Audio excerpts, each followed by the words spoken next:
Hello students, आप सभी का स्वागत है आपके अपने प्यारे से चैनल मैग्नेट ब्रेन्स पर। मेरा नाम है अरुण और हम लोग बात कर रहे हैं कक्षा 11वीं के गणित विषय के बारे में। जैसा कि आप सभी विद्यार्थियों को पता है कि मैग्नेट ब्रेन्स और मैग्नेट ब्रेन्स हिंदी आप सभी बच्चों को पूरी तरह से अपनी संपूर्ण कक्षाएं मुफ्त पढ़ाते हैं। इसके लिए किसी भी व्यक्ति से कोई भी चार्ज नहीं लिया जाता। चलिए शुरुआत करते हैं। आज हम लोग कक्षा 11वीं के गणित विषय के बारे में, शुरुआत तो बहुत पहले हो चुकी है। आज बात होगी शंकु परिच्छेद की प्रश्नावली 11.3 की। 11.3 में हम लोग डिस्कस करने वाले हैं दीर्घवृत्त के बारे में। दीर्घवृत्त के बहुत सारे कॉन्सेप्ट हमने पिछले लेक्चर में देखे हैं, जहां पर हमने दीर्घवृत्त और उससे कुछ उदाहरण देखे थे। अभी हम लोग बात करेंगे प्रश्नावली के प्रश्नों के बारे में। चलिए शुरुआत करते हैं और पहला प्रश्न डिस्कस करने की कोशिश करते हैं। पहले प्रश्न में प्रश्न 1 से लेकर 9 तक जो इंस्ट्रक्शंस है वो समान है। निम्नलिखित प्रश्नों में 1 से लेकर 9 तक प्रत्येक दीर्घवृत्त में नाभियों, शीर्षों के निर्देशांक, दीर्घ और लघु अक्ष की लंबाई या उत्केंद्रता तथा नाभि लंब जीवा की लंबाई निकाली है। कुल मिला के सभी निकाली है। क्या क्या निकालना है? नाभियां, ठीक है, शीर्षों के निर्देशांक, ठीक है, दीर्घ और लघु अक्ष की लंबाई, ठीक है, उत्केंद्रता, ये भी ठीक है, नाभि लंब जीवा, ये भी ठीक है। देखो, दीर्घ अक्ष परवलय का समीकरण दिया है x का वर्ग बटा 36 प्लस y का वर्ग बटा 16 बराबर 1। देखिए, सिर्फ नाभि के लिए उत्केंद्रता निकालनी पड़ेगी, बाकी के लिए उत्केंद्रता निकालने की आवश्यकता नहीं है। चूंकि हम जानते हैं अगर हम इस प्रश्न को हल करें तो एक बार एक काम करते हैं, छोटे छोटे जितने भी सूत्र है ना जो 1 से लेकर 9 तक प्रयोग में आने वाले हैं उनको अपन लिख लेते हैं, है ना, ताकि अपने को ज्यादा समय ना लगे।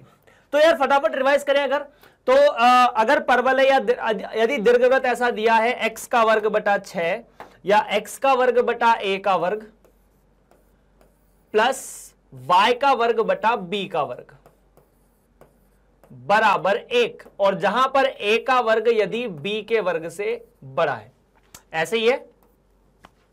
तो फर्स्ट केस शीर्ष क्या आता है, चलो 1 बाय 1 लिखते हैं। नाभि निकालने के लिए उत्केंद्रता निकालनी पड़ेगी, शीर्ष।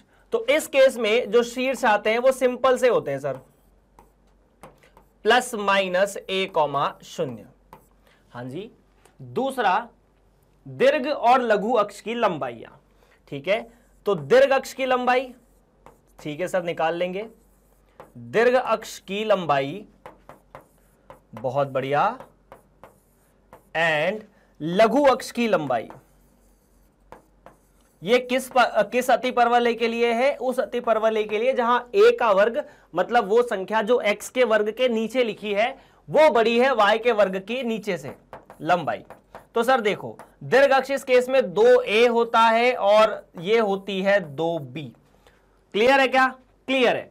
सेकंड केस मतलब थर्ड केस, उसके बाद नाभि लंब जीवा, ये और सरल है, ठीक है। नाभि लंब जीवा मतलब लेंथ ऑफ लेटस रेक्टम। तो नाभि लंब जीवा की लंबाई, जीवा की लंबाई 2b का वर्ग बटा a। इतना भी क्लियर है, ठीक है। उसके बाद हम निकालते हैं उत्केंद्रता, इसेंट्रिसिटी। उत्केंद्रता क्या निकलती है सर? E बराबर वर्गमूल 1 माइनस जो बड़ा है बटा जो छोटा है बटा जो बड़ा है। और E निकलने के बाद निकलती है नाभियां, है ना, क्योंकि नाभियां निकालने के लिए आपको देखो सवाल में सबसे पहले ना नाभि दी गई है, इसमें चिंता की बात नहीं है। मतलब सवाल में सबसे पहले पूछा है कि नाभि क्या है, तो नाभि निकालने के लिए हमें ई तो निकालना पड़ेगा। क्या ये चीज क्लियर है? अगर इसका फोटो बना के भी देखा जाए तो आई थिंक और चीज क्लियर हो जाएगी। ये दीर्घवृत्त जो है वो ऐसा बनेगा। कैसा बनेगा भाई साहब? तो ऐसा बनेगा भाई साहब। इस भाई साहब के अंदर ये क्या रहने वाले हैं? नाभियां, जिनको आप फोकस कह सकते हो। तो ये है F1 या F2 कह दो, और ये वाला focus F1। So F1 F2 is AE plus minus AE, that is plus AE and minus AE। उसके बाद उत्केंद्रता दीर्घवृत्त पर अपन शो नहीं कर सकते हैं, उत्केंद्रता दीर्घवृत्त पर होती नहीं है ना। मतलब दीर्घवृत्त के फोटो में आप ई नहीं बता सकते। ये दीर्घ अक्ष है 2a के बराबर, ये लघु अक्ष है 2b के बराबर, ठीक है। और आफ्टर दैट एक जीवा ऐसी जो यहां से यहां निकले, इसे कहा जाता है नाभि लंब जीवा, है ना, ऐसी जीवा जो नाभि पर लंब हो।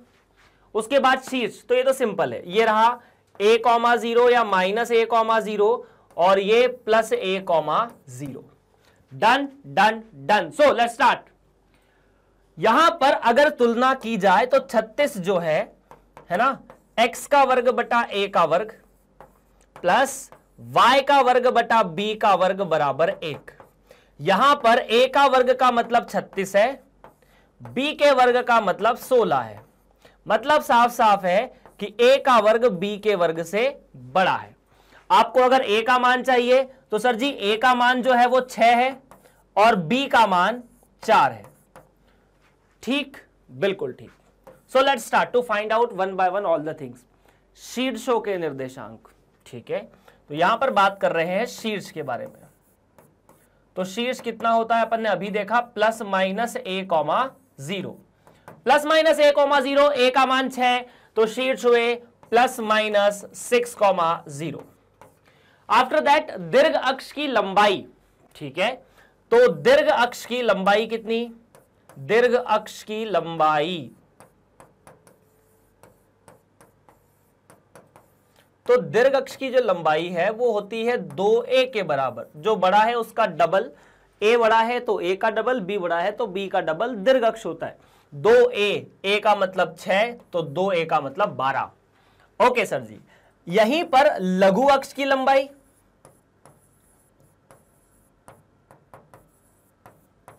तो लघु अक्ष की लंबाई के बारे में अगर हम बात करें तो ये थोड़ा सा सिंपल है। 2b है ना, 8 के बराबर, 2a 2b। उसके बाद नाभि लंब जीवा, ठीक है, नाभि लंब जीवा। देखो ये जो चारों चीजें है ना, इसके लिए आपको सीधा सीधा a और b निकालना है, बस बाकी सूत्रों में रखना है। नाभि लंब जीवा, वाह वाह, कितनी, नाभि लंब जीवा 2b का वर्ग बटा a।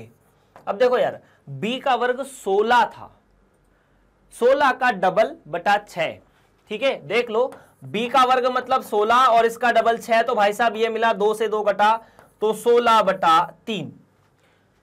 आखिरी चीज उत्केंद्रता और नाभि। तो उत्केंद्रता निकाल लेंगे तो नाभि ऑटोमेटिक आ जाएगी। शीर्ष में उत्केंद्रता का गुणा करने पर नाभि आ जाती है, ठीक है। तो सबसे पहले E निकाली जाए। E का मतलब उत्केंद्रता, उत्केंद्रता को अंग्रेजी में कहते हैं इसेंट्रिसिटी। ये क्या होती है इसके बारे में अपन डिस्कशन कर चुके हैं कि एक ऐसी चीज जो अनुपात होती है दो एक बिंदु की, एक बिंदु से और एक रेखा से, जहां से हमने कोनिक की परिभाषा दी थी, लेकिन हमें अभी इसी का फॉर्मूले का प्रयोग करना है बस। तो E बराबर 1 माइनस 16 बटा 36। तो E बराबर वर्गमूल के अंदर 1 माइनस 4 बटा 9, नहीं 4 बटा 6, या 36 में से 16 गए तो 20 बचे, ठीक है, 20 बटा 36। और अगर वर्गमूल लोगे तो 20 के वर्ग में से 4 रूट 5 हो जाएगा और 36 में से हो जाएगा 6। तो E का मान 2 रूट 3 बटा 3। क्या ये चीज क्लियर है? एक बार फिर से वेरीफाई कर सकते हैं।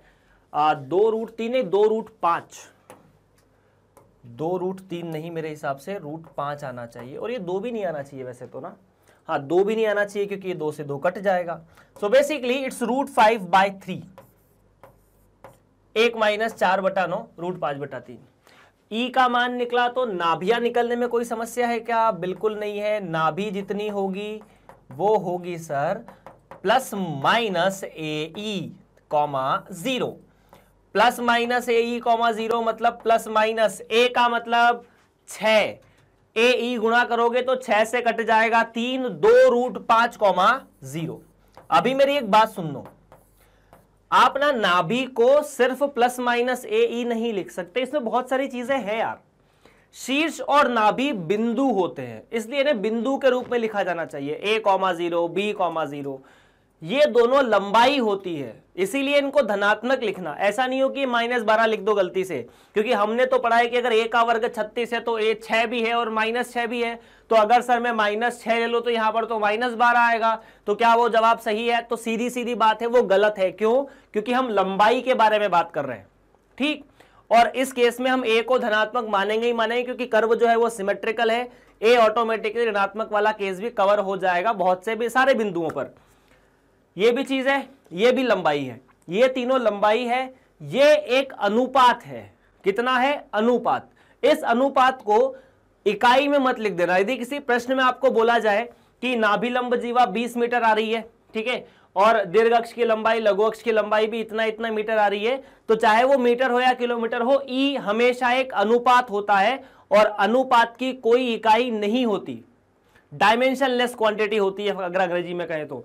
उसके बाद नाभियां ए ई कॉमा 0, ये भी एक बिंदु है। खैर, प्रश्न नंबर 1 समाप्त। प्रश्न नंबर 2 के बारे में बात करेंगे इसी सवाल का। अगर आपको कोई दिक्कत है तो आप प्लीज कमेंट सेक्शन में लिख दीजिए। चलिए प्रश्न नंबर 2, फिजा बदली थोड़ी सी। प्रश्न वही है 1 से लेकर 9 तक। निम्नलिखित में नाभियों के निर्देशांक, शीर्षों के निर्देशांक, दीर्घ अक्ष की लंबाई, लघु अक्ष की लंबाई, उत्केंद्रता और नाभिलंब जीवा की लंबाई निकालिए।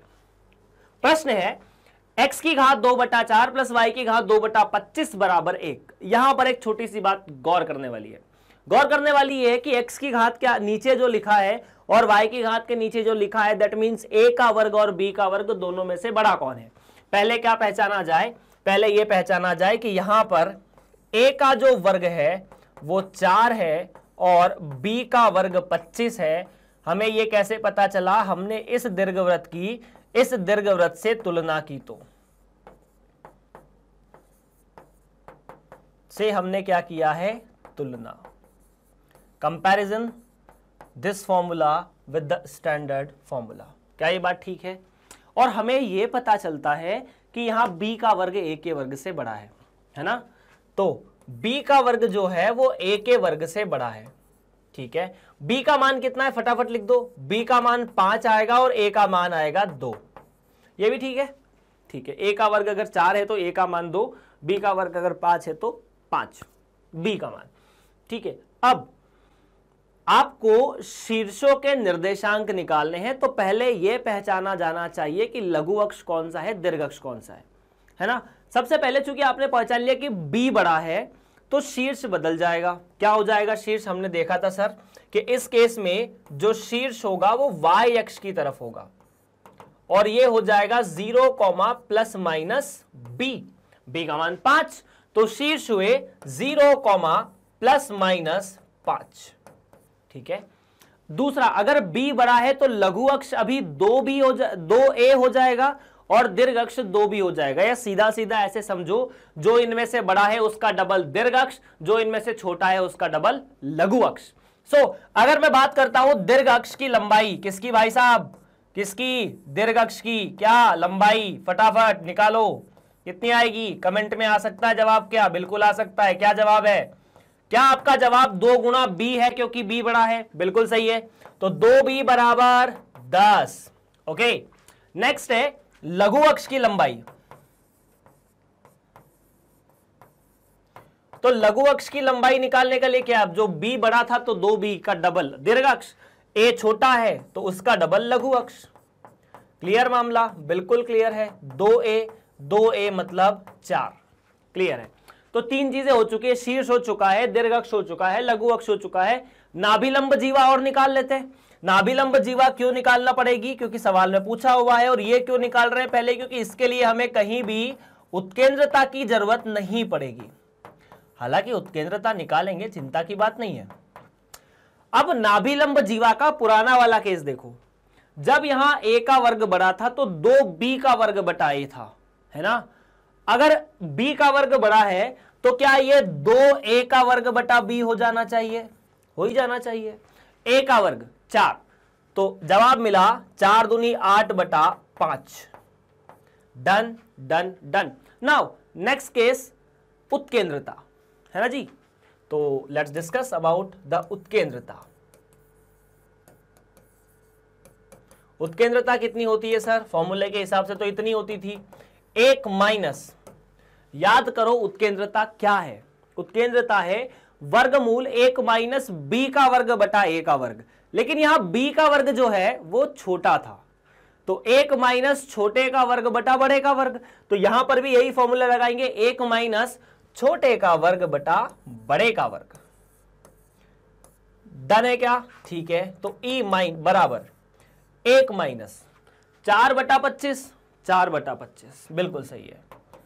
4/25 का अगर लघुत्तम लोगे तो यहां पर तो मिलेगा √21 और यहां 5। √21 में से 3 और 7 इसके 2 गुणनखंड होते हैं और दोनों चूंकि अभाज्य संख्याएं हैं तो इसका तो सीधा सीधा कोई संख्या बाहर निकलेगी नहीं।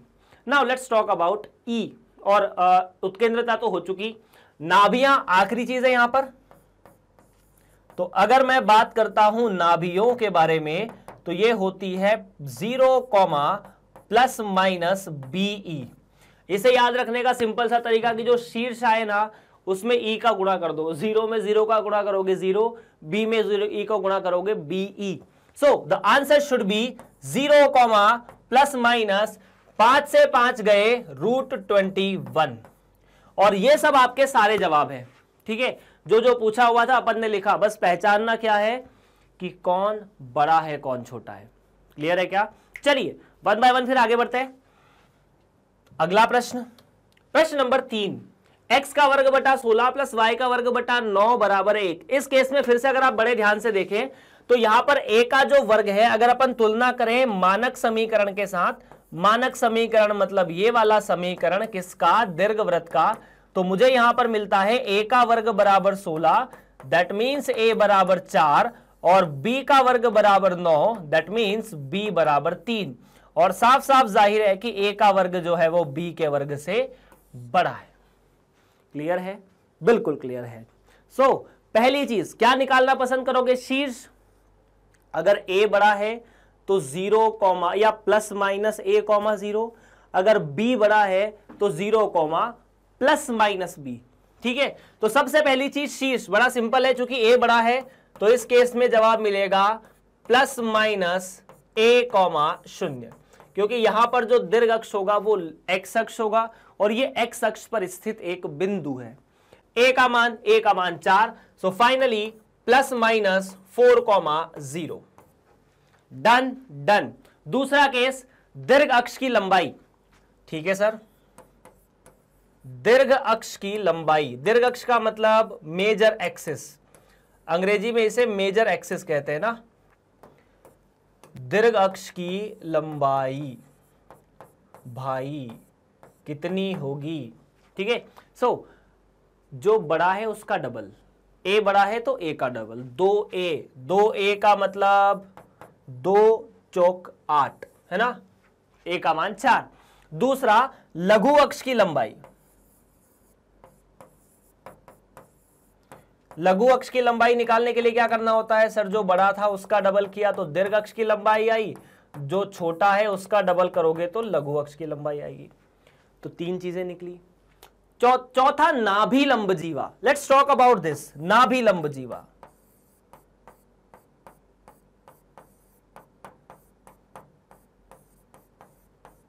कितना है सर? ये नाभि लंब जीवा में 2 छोटे का वर्ग बटा बड़ा, ऐसे याद रख सकते हैं। क्योंकि यहां a बड़ा है तो 2 छोटे का वर्ग बटा बड़ा, तो या फिर 2b का वर्ग बटा है, ऐसे भी याद रखने में कोई समस्या तो है नहीं।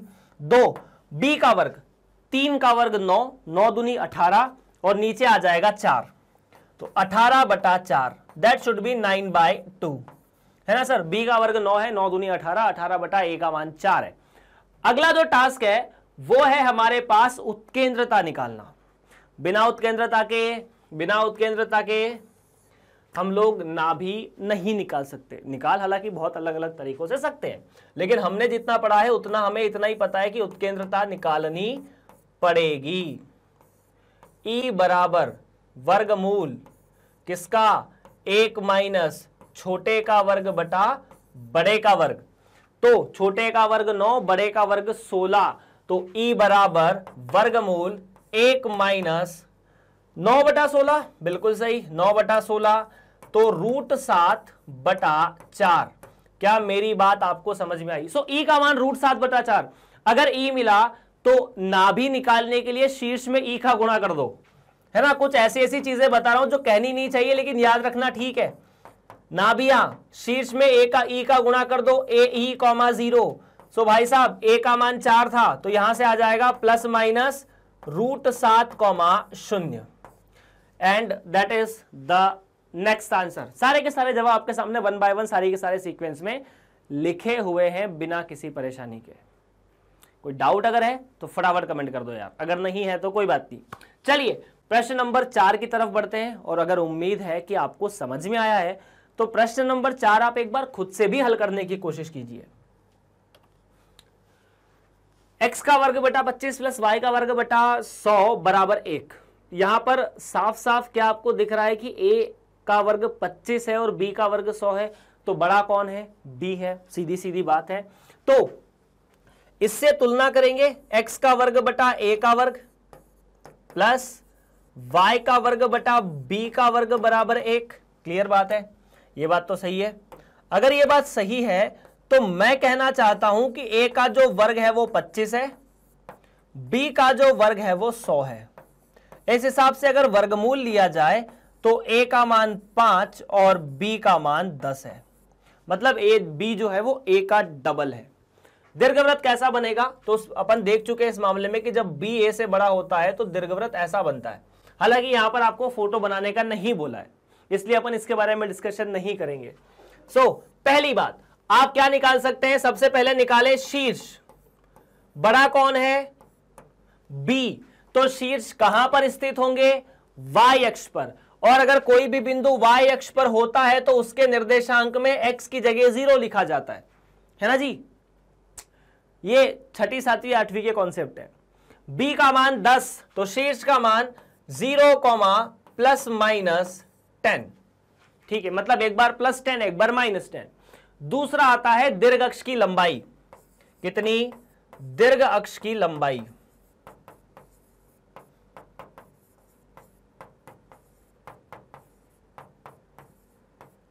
दीर्घ अक्ष की लंबाई यहां पर जो बड़ा है उसका डबल। बड़ा कौन है? b। b का मान 10, तो यहां पर आ गई टोटल 20।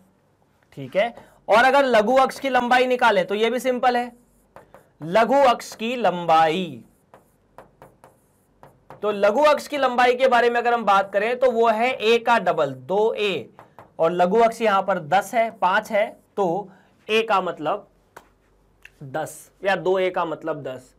नाभि लंब जीवा, लटस रेक्टम,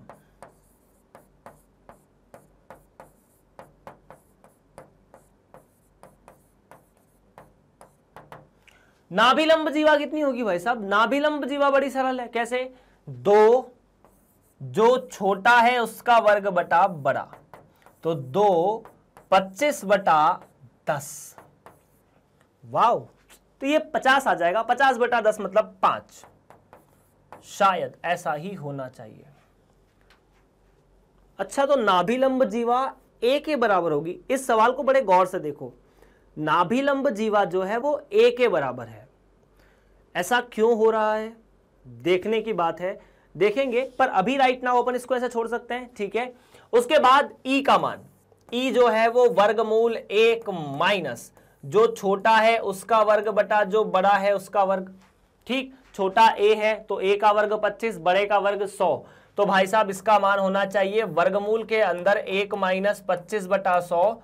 और जैसा कि आपको पता है 25 बटा 100 4, 1 बटा 4 हो जाता है। सो in this case 25 by 100 should be equal to 1 by 4 and 1 minus 1 by 4 is 3 by 4 और रूट लेने पर रूट 3 by 2। e का मान, और e का मान यहां से रूट 3 बटा 2 आ रहा है। ठीक है, ओके, e का मान इतना है। उसके बाद अगर मैं निकालूं आखिरी चीज नाभियां, क्या? नाभियां, तो नाभियां बड़ी सिंपल होती है। 0, प्लस माइनस BE, शीर्ष में e का गुणा कर दो। ठीक है, याद रखने का ऐसा ही है, 0 का गुणा करोगे तो 0, b में गुणा करोगे तो b। ठीक है, हालांकि गुणा करना सही नहीं है, जायज नहीं है, लेकिन याद रखने का तरीका वैसे ही है। b का मान 10, e का मान रूट 3, तो अब भाई साहब 10 में रूट 3 का गुणा करोगे तो 10 रूट 3 बटा 2, तो 5 root 3, and that is the final answer प्रश्न नंबर 4 का। अगर कोई दिक्कत है, कोई परेशानी है तो आप स्क्रीन पर देख सकते हैं, कमेंट कर सकते हैं कि सर ये समस्या है, वो समस्या है। यहां पर पूरे के पूरे सवाल में कहीं पर भी ऐसी चीज नहीं है जो आपको नहीं पढ़ाई गई है। प्रश्न नंबर 5 क्या कहता है? ये कहता है कि निम्नलिखित प्रश्न में वही दीर्घवृत्त में नाभियां कहां पर है, शीर्ष कहां पर है, दीर्घ अक्ष की लंबाई क्या है, लघु अक्ष की लंबाई क्या है, उत्केंद्रता क्या है और नाभि लंब जीवा क्या है। तो हमें समीकरण दिया है और ये 5-6 चीजें निकालनी, इनकी परिभाषा हम पहले से जानते हैं।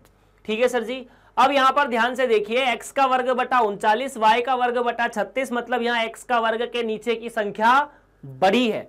अगर x के वर्ग के नीचे की संख्या बड़ी है तो मैं इसकी तुलना कर देता हूं। पहले तो x का वर्ग बटा a का वर्ग प्लस y का वर्ग बटा b का वर्ग बराबर 1 से, और मुझे मिलता है कि a का वर्ग बराबर 49, b का वर्ग बराबर 36। इन दिस केस a बराबर 7 और b बराबर 6। इतना आ जाएगा, आ जाएगा। ठीक है, तो a और b दो मान मिले। a और b दो मान मिलने के बाद फटाफट क्या आप शीर्ष, दीर्घ अक्ष की लंबाई, लघु अक्ष की लंबाई, नाभि लंब जीवा, इन चारों में से कितनी चीज निकाल सकते हैं? फटाफट एक बार लिख के रखिए, स्क्रीन को देखिए आराम से, और जब मैं इसका सॉल्यूशन करूं तो अपने आंसर को जरूर मैच कीजिएगा। तो भाई साहब देखो, सीधी सीधी बात है, बिना किसी परेशानी के सबसे पहले यह पहचाना कि a बड़ा है कि b बड़ा है। तो अगर a बड़ा है तो मैंने सबसे पहले लिखा शीर्ष क्या होगा, जिसका सूत्र है 0, या क्योंकि a बड़ा है तो a प्लस माइनस a, 0, दो शीर्ष होते हैं, एक a, 0, एक माइनस a, 0। ठीक है, उसके बाद दीर्घ अक्ष की लंबाई, दीर्घ अक्ष की लंबाई, ठीक है, फाइन। उसके बाद लघु अक्ष की लंबाई, यह भी फाइन। उसके बाद नाभि लंब जीवा, ठीक है, नाभि लंब जीवा की लंबाई। ओ, मैंने नाभि लंब जी लिख दिया, बहुत ज्यादा सम्मान हो गया। ठीक है, की लंबाई, the length of latus rectum, done. So सबसे पहले शीर्ष मतलब वर्टेक्स मतलब 7,0, तो प्लस माइनस 7,0। दीर्घ अक्ष की लंबाई a का डबल, क्योंकि a बड़ा है तो ये मिला 14। लघु अक्ष b का डबल, क्योंकि b छोटा है तो ये मिला 12। और इस केस में नाभि लंब जीवा की लंबाई 2b का वर्ग बटा a। सो 2b का वर्ग बटा a का मतलब 2b का वर्ग बटा a का मतलब b का वर्ग मिलाकर 36 का डबल 72 बटा 7। ठीक, तो 72/7, 10 दशमलव कुछ आनी चाहिए। उसके बाद आता है अगला, उत्केंद्रता। सब निकल चुका है, नाभि बिना उत्केंद्रता के नहीं निकलेगी। तो अगर हम उत्केंद्रता पर जाएं तो भाई साहब ये थोड़े से ऐसा इनके भाव चल रहे हैं, उत्केंद्रता में वर्गमूल निकालना पड़ता है। तो 1 माइनस b का वर्ग बटा a का वर्ग, क्योंकि यहां पर b का वर्ग बड़ा है a के वर्ग से। 36 ठीक है, तो 1 माइनस 36/39 इस पूरे का वर्गमूल। अब 36 से 39 तो कटने से रहा है ना, एक सम संख्या दूसरी विषम संख्या, और दूसरा ये भी है कि दोनों में कोई भी गुणनखंड कॉमन नहीं है।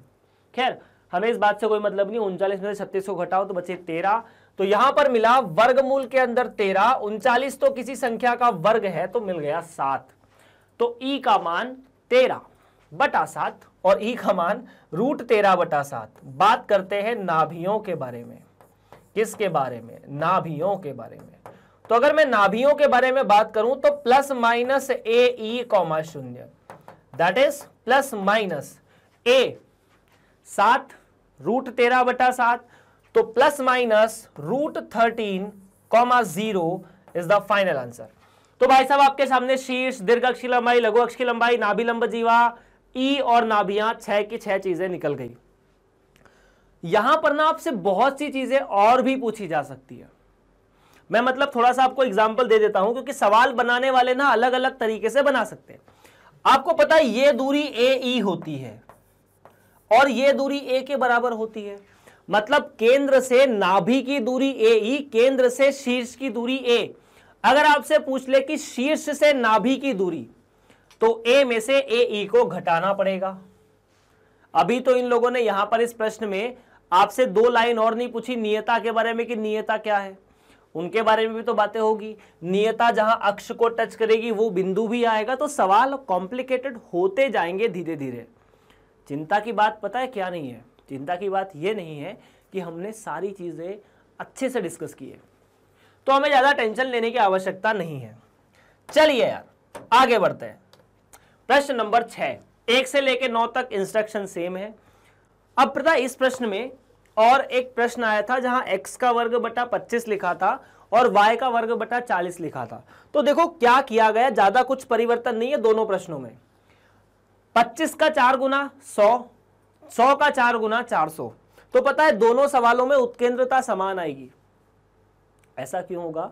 क्योंकि उत्केंद्रता a का वर्ग बटा b का वर्ग या b का वर्ग बटा a का वर्ग होती है, यही होती है ना, उसी से बनती है। तो अगर संख्याओं में आप किसी चीज का गुणा कर देंगे तो भी अनुपात तो समान रहेगा। जैसे उदाहरण के लिए मैंने कहा कि 1/2। अब अगर मैं 1 और 2 दोनों में 50-50 का गुणा कर दूं तो 50/100, ये भी तो 1/2। तो जो वहां पर a था उसकी जगह a के वर्ग की जगह 25 की जगह 100 लिख दिया और 100 की जगह 400 लिख दिया। मतलब जो संख्याएं थी उनमें क्या किया है, 2 का गुणा कर दिया, तो उनके वर्ग में 4 का गुणा हो गया। इससे कुछ नहीं होगा, ई का मान तो परिवर्तित नहीं होगा। ठीक है, तो अगर दो दीर्घवृत्त में ई का मान सदैव समान रहता है तो सीधी सीधी बात है बी का वर्ग बटा ए का वर्ग दोनों में या ए का वर्ग बटा बी का वर्ग दोनों में, मतलब वो जो अनुपात है वो समान रहना चाहिए। खैर इस पे डिस्कशन अपन करेंगे जब उत्केंद्रता निकालेंगे, तो आप उस सवाल के हल से उसको वेरीफाई भी कर सकते हैं। So let's talk about this question. भाई साहब x के वर्ग के नीचे 100 लिखा है तो मैंने 100 लिख दिया, मुझे कोई दिक्कत है क्या? नहीं है।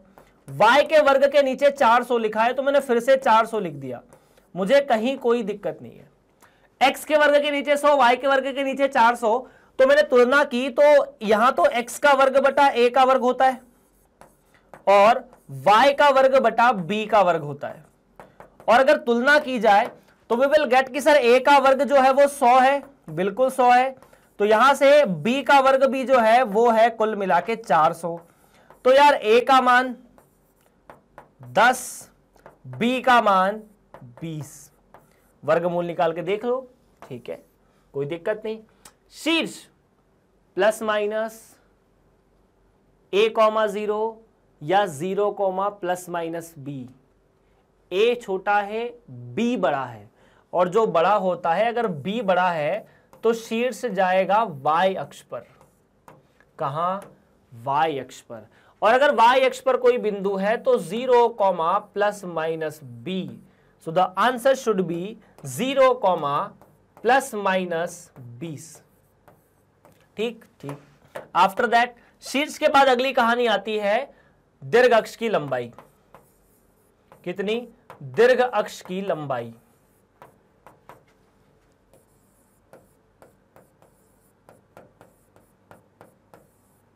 ठीक है, जो कि जो बड़ा है ना उसका डबल, तो 2b। अब चूंकि b का मान 20 है तो 2b का मान 40 आ जाएगा। उसके बाद आता है लघु अक्ष की लंबाई। तो लघु अक्ष की लंबाई में यह है 2a के बराबर। सो भाई साहब a का मान 20 तो 2a का मान, या a का मान 10 तो 2a का मान 20। ठीक है, उसके बाद नाभि लंब जीवा। ये 4 चीजें तो रट लो यार, है ना, हर सवाल में कहीं ना कहीं इनकी आवश्यकता तो पड़नी है। मतलब ना भी पड़ेगी तो भी ए बी तो निकालना है। अब अगर ए भी निकाला तो दीर्घ अक्ष लघु अक्ष निकालने में उसका डबल ही तो करना, ये कोई बड़ी बात तो है नहीं। शीर्ष निकालना में बी का प्लस माइनस लगाना, ये भी कोई बड़ी बात नहीं है। नाभिलंब जीवा का सूत्र यहां पर परिवर्तित होकर हो जाएगा 2a का वर्ग बटा b। याद कैसे रखना है? 2 गुना जो छोटा है उसका वर्ग बटा जो बड़ा है। छोटा कौन है? a, तो a का वर्ग बटा b। तो a का वर्ग कितना? 100, तो 2 गुना 100 बटा b का मान 20। तो भाई साहब ये तो मिला 10 मिला। ठीक है, आफ्टर दैट उत्केंद्रता। नेक्स्ट टॉपिक उत्केंद्रता, इसेंट्रिसिटी। और इसेंट्रिसिटी को इस तरह से लिखा जा सकता है 1 माइनस छोटे का वर्ग बटा बड़े का वर्ग। छोटे का वर्ग मतलब 1 माइनस 100 बटा 400। तो कुल मिलाकर ये भी मिलेगा √3/2। उस सवाल में भी, जिस सवाल में यहां 25 और यहां 100 था, ई का मान √3/2 ही था, है ना सर। 300/400 आएगा, 100 से 100 गए, 3/4, 3 का वर्गमूल √3, 4 का वर्गमूल 2। नाभि आखिरी चीज,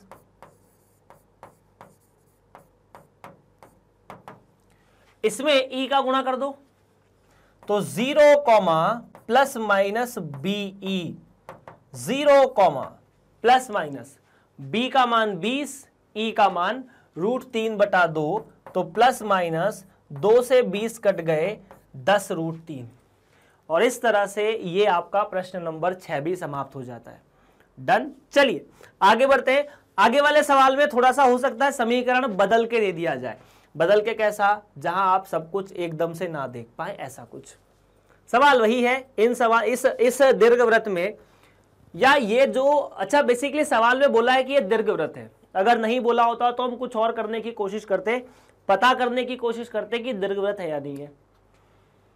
ठीक है। शीर्षों के निर्देशांक, दीर्घ और लघु अक्ष की लंबाई, उत्केंद्रता तथा नाभिलंब जीवा की लंबाई ज्ञात करनी है। सवाल में वही 4-5 चीजें ज्ञात करनी है, 6 चीजें ज्ञात करनी है। तो सबसे पहले ए और बी निकालना होगा।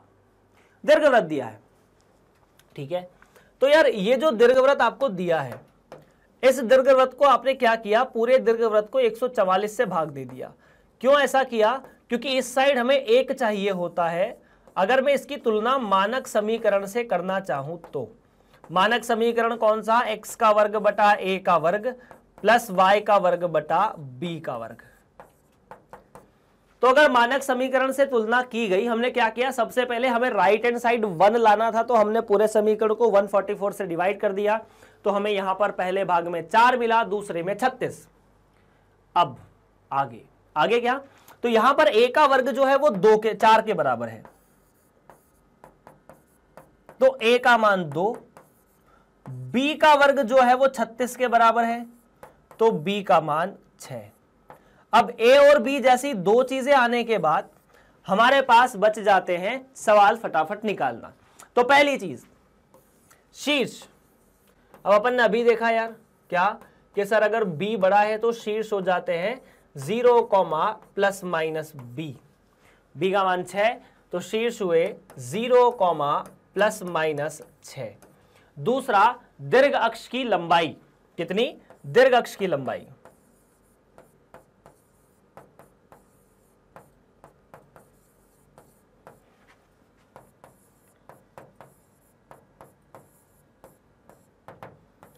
दीर्घ अक्ष की लंबाई जो बड़ा है उसका डबल, तो b बड़ा है तो b का डबल, तो b का डबल 6 का डबल 12। लघु अक्ष की लंबाई, लघु अक्ष की लंबाई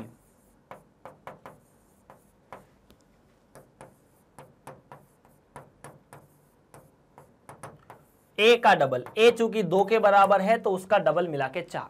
डन। 3 चीजें निकली। चौथी नाभिलंब जीवा, जो कि हम निकाल सकते हैं बिना ई निकाले।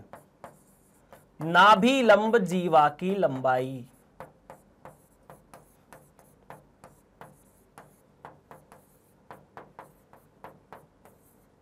तो नाभिलंब जीवा की लंबाई 2a का वर्ग बटा b, क्योंकि यहां a छोटा है, तो 2a का वर्ग बटा b।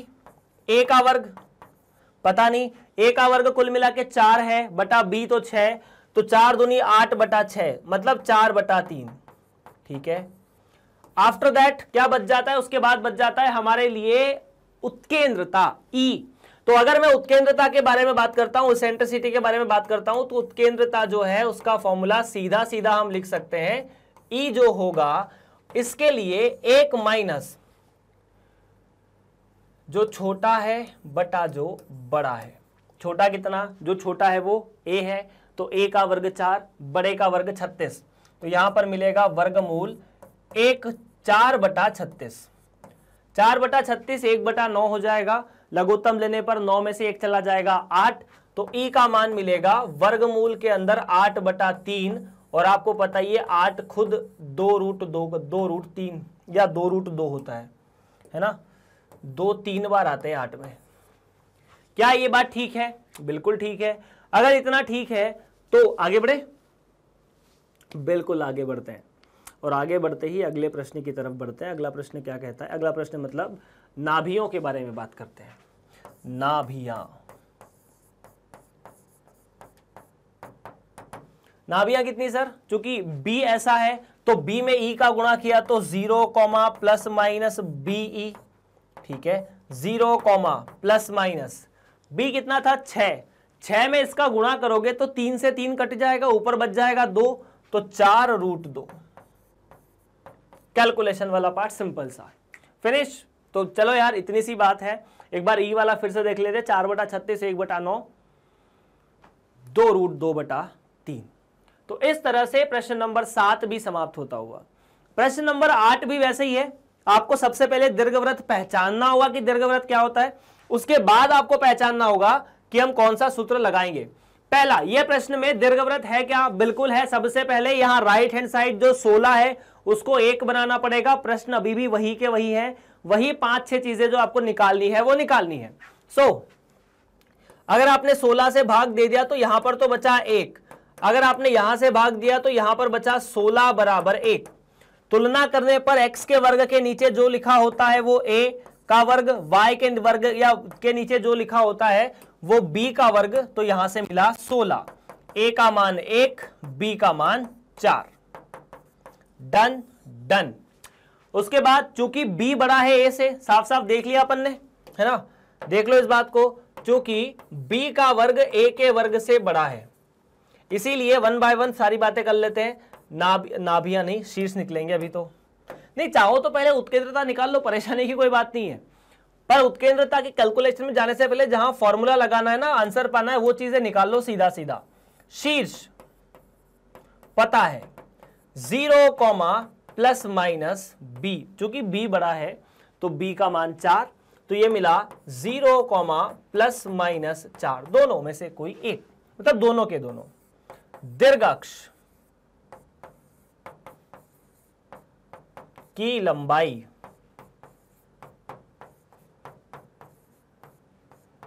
2b, b का मान 4 तो 2b का मान 8। लघु अक्ष की लंबाई 2a, a का मान 1 तो 2a का मान 2। नेक्स्ट, दीर्घ अक्ष हो गया, लघु अक्ष हो गया, शीर्ष हो गए। नाभिलंब जीवा, नाभिलंब जीवा मतलब लेटस रेक्टम की लंबाई। नाभिलंब जीवा होती क्या है, ऐसी रेखा जो नाभि के लंब हो उसे नाभिलंब जीवा कहते हैं, और इसकी जो लंबाई है वो होती है 2a का वर्ग बटा b इस केस में, क्योंकि a जो है वो छोटा है, a का वर्ग तो 1 है, तो यहां से 2 गुणा 1/4, सो भाई साहब 1/2 नाभिलंब जीवा की लंबाई। ई और निकाल लें, तो ई और निकाल लेते हैं। ई मतलब उत्केंद्रता, 1 माइनस a का वर्ग बटा b का वर्ग। a का वर्ग 1, तो 1/1 माइनस 1/4, तो यहां से मिलेगा फिर से √3/2। अब आप थोड़ा सा गौर करो यार, गौर ये करो कि जब यहां 25 था और यहां 100 था, ठीक है, नहीं b का वर्ग तो 16 है ना यार, हमने 4 क्यों लिखा हुआ है, थोड़ी सी मिस्टेक है। b का वर्ग 16 है भाई साहब, मैंने मिसरीड कर लिया, मैंने b लिख दिया था सिर्फ, है ना। ये आएगा √15/4, कितना, √15/4, ठीक है। तो √15/4 ई आया, ई से मिलेगा नाभियां, नाभियां हमारे सामने आ चुकी, मामला क्लियर, सवाल समाप्त। देख लो फटाफट, नाभियां कितनी, 0 प्लस माइनस BE, B का मान 4, E का मान √15/4, तो 4 से 4 गए, 0 प्लस माइनस √15। और इस तरह से प्रश्न नंबर 8 भी समाप्त हो जाता है। कोई दिक्कत परेशानी, कमेंट सेक्शन सीधा सीधा खुला है। चलिए प्रश्न नंबर 8 समाप्त। 9 के बारे में बात करते हैं। प्रश्न नंबर 9 क्या कहता है, निम्नलिखित प्रश्नों में, मतलब वही 1 से लेकर 6 तक, उत्केंद्रता में दीर्घवृत्त, नाभिलंब जीवा, सब कुछ निकालनी है। 4x का वर्ग बटा 9y का वर्ग बराबर 36। तो सबसे पहले 36 को बनाना है 1, तो पूरे समीकरण को आपने 36 से भाग दे दिया, तो यहां पर ऐसा बच जाएगा। अब बताओ यहां कौन बड़ा, यहां a बड़ा, कौन बड़ा, a बड़ा, तो a का वर्ग तो 9 है, ठीक है, b का वर्ग 4 है, तो a बराबर 3 और b बराबर 2। सीधा सीधा a जो है वो, या सीधा सीधा a का वर्ग b के वर्ग से बड़ा है। और अगर a का वर्ग b के वर्ग से बड़ा है तो शीर्ष बदल दिए जाएंगे। शीर्ष का नाम क्या हो जाएगा? शीर्ष अभी हो जाएंगे a,0। क्यों? क्योंकि अब जो शीर्ष होंगे वो x अक्ष पर होंगे और अगर कोई बिंदु x अक्ष पर है तो उसका y निर्देशांक 0। a का मान रख दो। सो इन दिस केस ये मिलेगा ±3,0 है ना सर? एक बार प्लस लेना, एक बार माइनस लेना, दो भिन्न भिन्न शीर्ष आ जाएंगे। उसके बाद लघु अक्ष की लंबाई, चलो लघु अक्ष को पहले निकाल लेते हैं, लिख दिया तो लघु अक्ष की लंबाई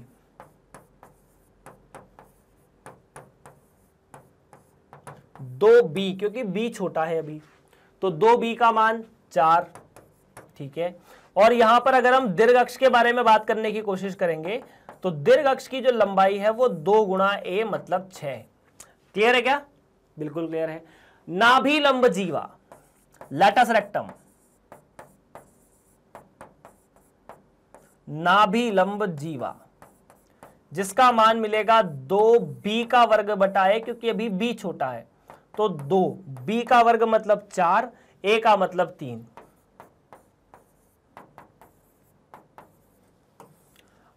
लास्ट ई निकाल ले, ई मतलब उत्केंद्रता,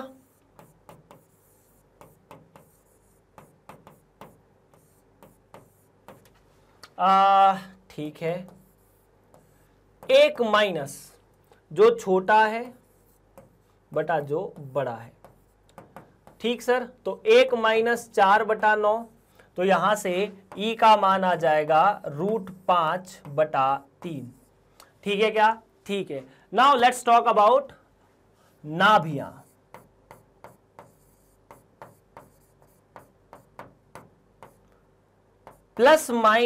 ±AE,0। याद नहीं होता अगर नाभियां तो ई को ए में गुणा, इस वाले शीर्ष में गुणा कर दो, 0 का 0, ए का AE। ठीक है सर जी। तो ए का मान प्लस माइनस ए का मान मिला 3, यहां पर 5√3 या √5/3, 3 से 3 कटे तो √5,0, ये आपके आंसर है। तो प्रश्न नंबर 1 से लेकर 9 तक जितने भी भिन्न भिन्न प्रकार के दीर्घवृत्त आपको दिए थे उन सभी के आपने नाभि लंब जीवा, उत्केंद्रता, शीर्ष, नाभि, दीर्घ और लघु अक्ष की लंबाइयां निकाली है। चलिए आगे बढ़ते हैं प्रश्न नंबर 10 की तरफ, और थोड़ी सी कहानी अब आपको सीरियस होते हुए मिलेगी। निम्नलिखित प्रश्नों 10 से लेकर 20 तक प्रत्येक में दिए गए प्रतिबंधों को संतुष्ट करते हुए दीर्घवृत्त का समीकरण ज्ञात कीजिए। अब आपको इस प्रश्न में, मतलब प्रश्न नंबर 1 से लेकर 10 तक दीर्घवृत्त का समीकरण निकालना है, जहां कुछ कुछ चीजें दी रहेगी। जैसे यहां पर आपको शीर्ष दिया है और नाभियां दी है। अगर आपको शीर्ष दिया है और नाभियां दिया है तो आपको समीकरण निकालने के लिए ए और बी निकालना है बस, इसके अलावा तो कुछ नहीं निकालना है। तो देखिए आपको शीर्ष दिया है ±5,0, मतलब जो शीर्ष है वो एक्स अक्ष पर है, पहला ऑब्जर्वेशन। अगर शीर्ष एक्स अक्ष पर है मतलब ए बी से बड़ा है, अपन इतना तो बोल सकते हैं, है ना। देख लो कौन से अक्ष पर है शीर्ष, शीर्ष जो दिया है वो ±5,0 है।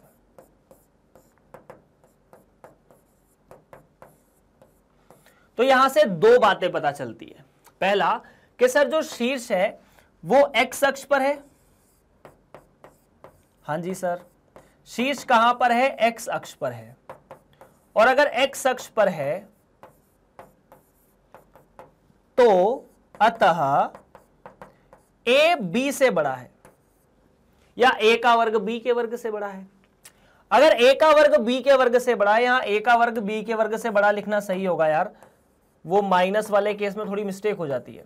ए का वर्ग बी के वर्ग से बड़ा है, ठीक है।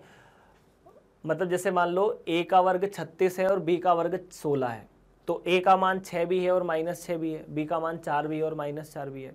तो 6 तो 4 से बड़ा होगा, लेकिन -6 -4 से छोटा होगा। हालांकि ए का मान 6 और 4 ही लिया जाएगा, परंतु वर्गमूल लेते समय आप ऐसी गलतियां कर सकते हैं। सो अगर ऐसा है तो शीर्ष जो होना चाहिए, सीधी सीधी बात है, क्या आप बता सकते हैं कि शीर्ष सर a,0 होता है? तो पहली बात, या ±a,0, a,0 नहीं, ±a,0। तो यहां पर a का मान 5 लिखा जाना चाहिए।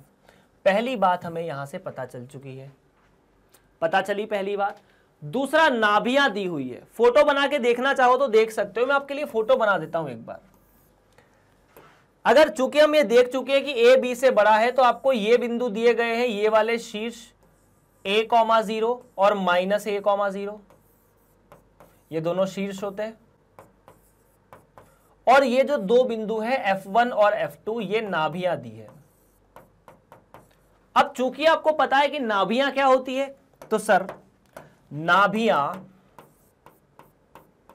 जितनी भी हमने पढ़ी है इस केस के अंदर ±AE,0 होनी चाहिए, जो कि ±4,0 दी हुई है। इसका मतलब साफ है कि AE बराबर 4 है, A का मतलब 5 है, तो E का मतलब 4/5 है। तो हमें तो B निकालना था ना, हमें E क्यों निकालना था? हमें तो B निकालना था, क्योंकि A निकल चुका, B निकल चुका। अगर B निकल जाएगा तो सूत्र में हमें बस A का वर्ग बटा या X का वर्ग बटा A का वर्ग, Y का वर्ग बटा B का वर्ग रखना है।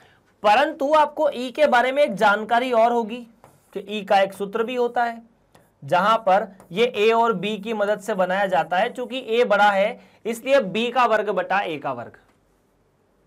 B का वर्ग नहीं पता, E 4/5 बराबर वर्गमूल 1 माइनस B का वर्ग बटा 5 का वर्ग, ऐसा कुछ। लघुत्तम लोगे तो यहां से बचेगा 4 बराबर 5 से 5 चला जाएगा, 1 माइनस B का वर्ग या 5 का वर्ग माइनस B का वर्ग। और अगर आप इसको सॉल्व करोगे तो आपको मिलेगा 16 बराबर 25 माइनस B का वर्ग, जहां से B का वर्ग बराबर 9 आया। तो चूंकि इस केस में समीकरण जो होता है वो ऐसा होता है,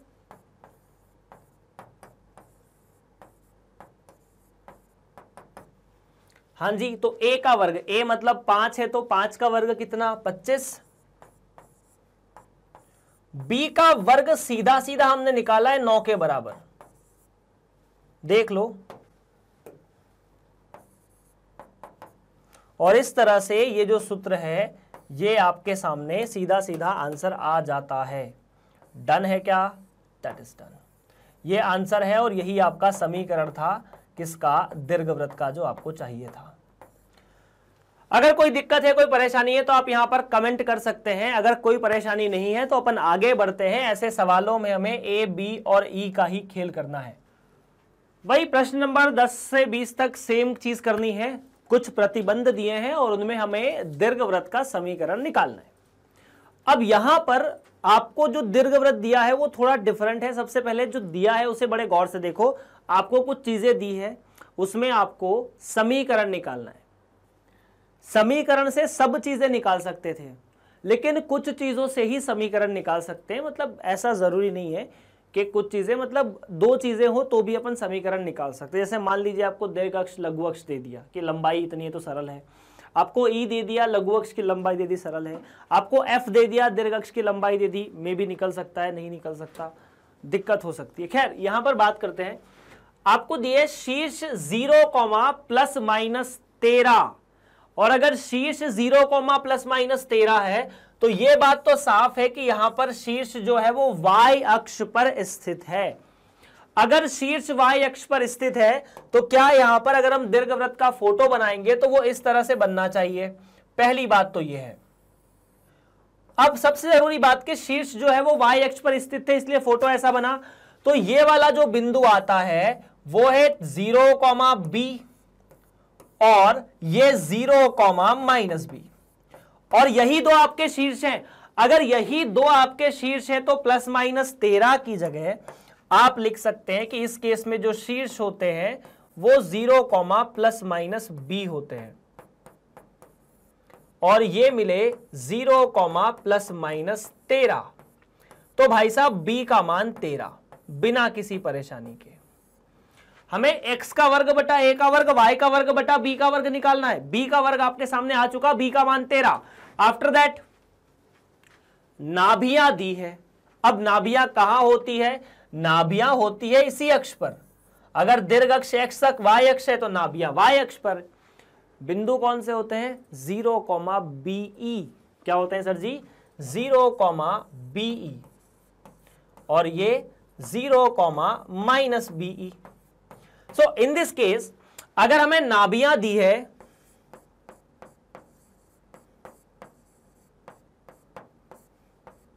0 प्लस माइनस बीई, जो कि दी है 0 प्लस माइनस 5, तो वी कैन से कि बीई का मान 5। अगर बीई का मान 5 है, बी का मान 13 है, तो ई का मान 5/13। चलिए देखिए, ई, बी और ए तीनों आपस में एक रिलेशन से रिलेट होते हैं। मतलब अगर 2 पता हो तो हम तीसरा निकाल सकते हैं। यहां पर आपको बी और ई पता है, और चूंकि ये जो दीर्घवृत्त है इसमें बी का वर्ग ए के वर्ग से बड़ा है।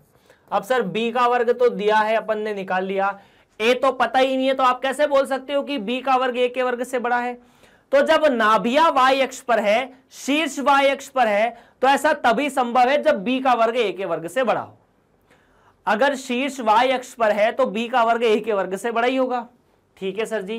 तो अगर ऐसा है तो मैं लिख सकता हूं इस केस में ई का जो मान है वो होगा वर्गमूल के अंदर 1/a का वर्ग बी का वर्ग। ऐसे ही छोटे का वर्ग बटा बड़े का वर्ग। ई का मान 5/13।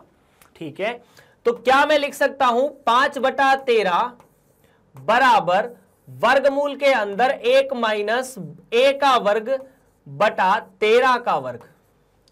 13 का वर्ग बाहर निकल जाएगा, तो 5 बराबर वर्गमूल के अंदर 13 का वर्ग माइनस a का वर्ग।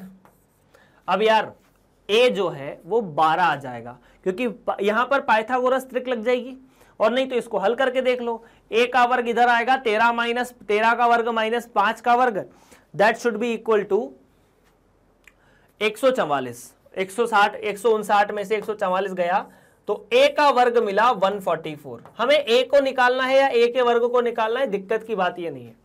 अब आपके सामने a और b दोनों है समीकरण में, कोई चिंता की बात नहीं है। यहां पर समीकरण इक्वेशन कितनी होनी चाहिए? इक्वेशन तो वही है, बदलेगी बिल्कुल भी नहीं। x का वर्ग बटा a का वर्ग प्लस भाई साहब बटा ये भाई साहब बराबर मिला के 1। a का वर्ग पता है 144, b 13 है तो b का वर्ग 169। सो x का वर्ग बटा 144 प्लस y का वर्ग 169 इज इक्वल टू 1। और यहां पर ये जो जवाब है यही आपका सही जवाब है। डन है क्या? सो प्रश्न नंबर 11 का ये वाला सवाल पूरी तरह से समाप्त होता हुआ। यहां पर आपको नाभियां और शीर्ष दिए हुए थे, पिछले सवाल में भी नाभियां और शीर्ष दी हुई थी। पहले a का वर्ग बड़ा था, अभी b का वर्ग बड़ा है। आगे देखते हैं क्या होता है। चलिए, सौभाग्य न सब पर सोता है, देखें आगे क्या होता है। अभी शीर्ष दिए हैं प्लस माइनस 6,0 और नाभियां दी है प्लस माइनस 4,0। मतलब वही सवाल है जो पहला था। मतलब 10वां जो सवाल था वही सवाल है। 10वें सवाल में भी शीर्ष और नाभि दी थी, शीर्ष भी एक्स अक्ष पर थे, तो यहां पर a b से बड़ा हो जाएगा, सीधी सीधी बात है ना। एक बार फोटो बना के देख लेते हैं आप लोगों के लिए। फोटो है कुछ ऐसा, ये दीर्घवृत्त ऐसा होना चाहिए जहां पर a जो है वो b से बड़ा होगा। क्यों? क्योंकि शीर्ष ऐसे दिए हुए हैं, ये 6,0 और ये माइनस 6,0। अब अगर ऐसा है तो शीर्ष जो है वो प्लस माइनस 6,0 है।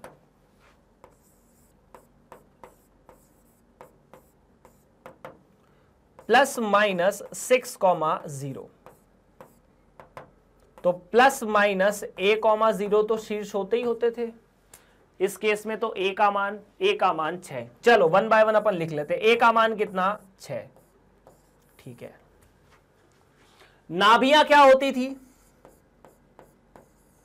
तो नाभियां जब परवल या दीर्घवृत्त का दीर्घ अक्ष x अक्ष हो तो नाभियां होती थी ये वाले बिंदु माइनस ae,0 और ae,0, जिनके बारे में जानकारी दी है। ठीक है, प्लस माइनस 4 है, और अब मुझे पता चल चुका है कि ये कितनी है, ये होती है प्लस माइनस ae,0। और अगर ये ae,0 होती है तो आई कैन से ae बराबर 4, ए का मान 6, तो ई का मान 4/6, मतलब ई बराबर 2/3। तो ये आपके सामने दूसरा रिजल्ट मिला, दूसरी महत्वपूर्ण जानकारी मिली जो कि आपको यहां पर पता करनी थी। अब यार ए पता है, ई पता है, बी पता है, बी नहीं पता है। अगर बी पता होता तो सवाल खत्म हो गया होता, पर चूंकि हम लोगों ने ई के बारे में बहुत अच्छे से रिसर्च की है।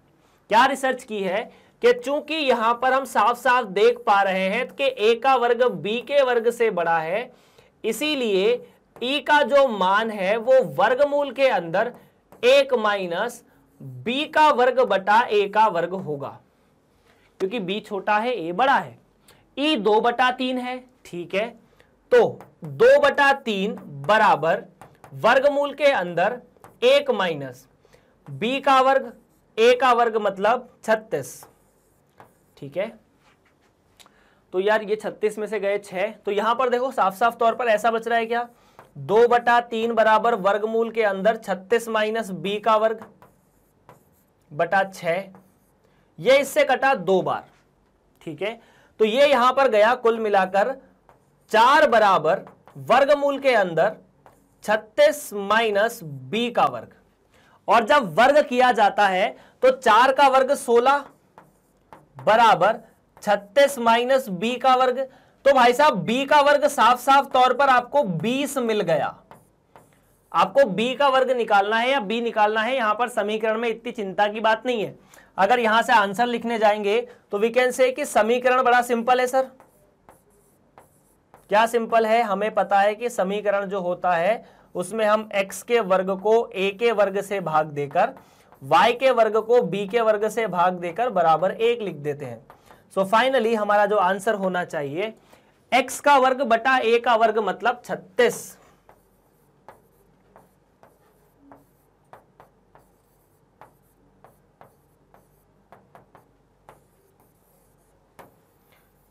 And that is the final answer. Done है क्या? चलो यार, तो यहां पर प्रश्न नंबर 12 भी कोई स्पेशल नहीं था। प्रश्न नंबर 12 में बस इतनी सी बात थी कि प्रश्न नंबर 10 की लगभग फोटोकॉपी थी, बिंदु चेंज कर दिए बस, मतलब 6 4 लिख दिए, नए बिंदु लिख दिए। प्रश्न नंबर 13 में देखते हैं कोई अच्छा कॉन्सेप्ट और आता है फिर से तो। हाँ ओके, ये तो और सरल है यार, इस सवाल में तो कुछ करना ही नहीं है। सच बात बताऊं, देखो आपको बोला है कि दीर्घ अक्ष के अत्यंत बिंदु मतलब जो एंड पॉइंट्स हैं और लघु अक्ष के एंड पॉइंट्स जो है वो 0, ±3 और 0, ±2 हैं। दीर्घ अक्ष जो है, सवाल वही है, हमें दीर्घवृत्त का समीकरण निकालना है इन सारे प्रतिबंधों को संतुष्ट करने वाले। दीर्घ अक्ष के जो अंतिम बिंदु है वो ±3 है। अब ±3 तो x अक्ष पर स्थित होगा, मतलब जो दीर्घ अक्ष है वो x अक्ष है, तो यहां पर -3, 0, ठीक है। लघु अक्ष 0, ±2, तो ये आएगा 0, 2 और ये 0, -2, इतना भी ठीक है। अब अगर इसकी तुलना की जाए तो क्या मैं लिख सकता हूं कि 0, ±a, 0, क्योंकि यही दीर्घ अक्ष के अंतिम बिंदु होते हैं, ऐसा होना चाहिए। ये बिंदु कौन सा होता है? ये होता है a, 0, ये -a, 0, ठीक है, ये होता है 0, b और ये 0, -b। देख लो इतना है। So in this case a, 0 is equal to ±3, 0 एवं और देख लो 0, ±b इज इक्वल टू 0, ±2। अब यहां पर यार हमारे सामने a का मान 3 मिला, b का मान 2 मिला, तो a और b हमारे सामने फिनिश। a और b हमारे सामने फिनिश। तो समीकरण तो बड़ा आसान है इस केस में निकालना यार, हमें a और b तो चाहिए समीकरण निकालने के लिए। काय का समीकरण? दीर्घवृत्त का समीकरण। कैसा होता है? ऐसा होता है।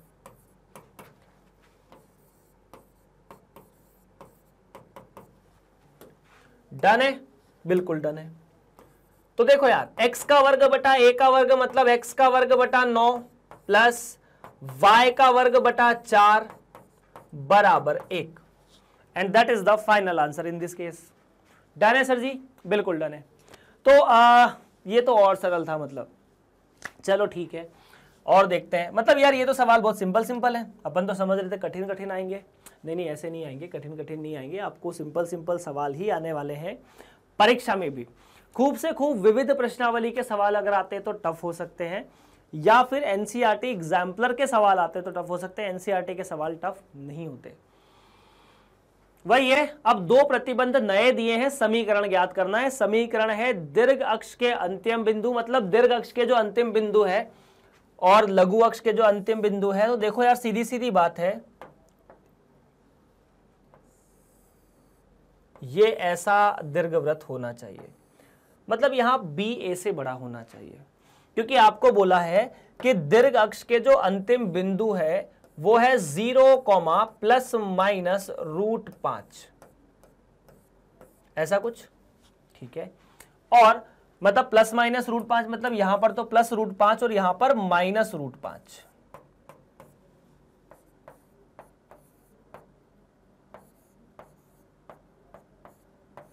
ठीक है। और लघु अक्ष के अंतिम बिंदु मतलब ये बिंदु है 0,1 या 1,0, ये बिंदु कौन सा है 1,0 और ये -1,0, ये दोनों बिंदु आपको दिए गए हैं। अब आप बड़े गौर से देख सकते हैं कि इस केस में दीर्घ अक्ष जो है वो y अक्ष है, और अगर दीर्घ अक्ष y अक्ष है तो b का मान तो √5 होना चाहिए, क्योंकि दीर्घ अक्ष के जो अंतिम बिंदु होते हैं वो 0, ±√5 होंगे। आप इसे परीक्षा में इस तरह से लिखेंगे कि चूंकि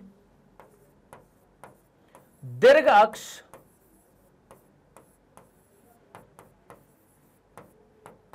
y अक्ष है, दीर्घ अक्ष कौन सा है y अक्ष है, अतः 0, ±b बराबर 0, ±√5 एवं, अब जब दीर्घ अक्ष y अक्ष है तो ये वाला लघु अक्ष होगा, सीधी सीधी बात है।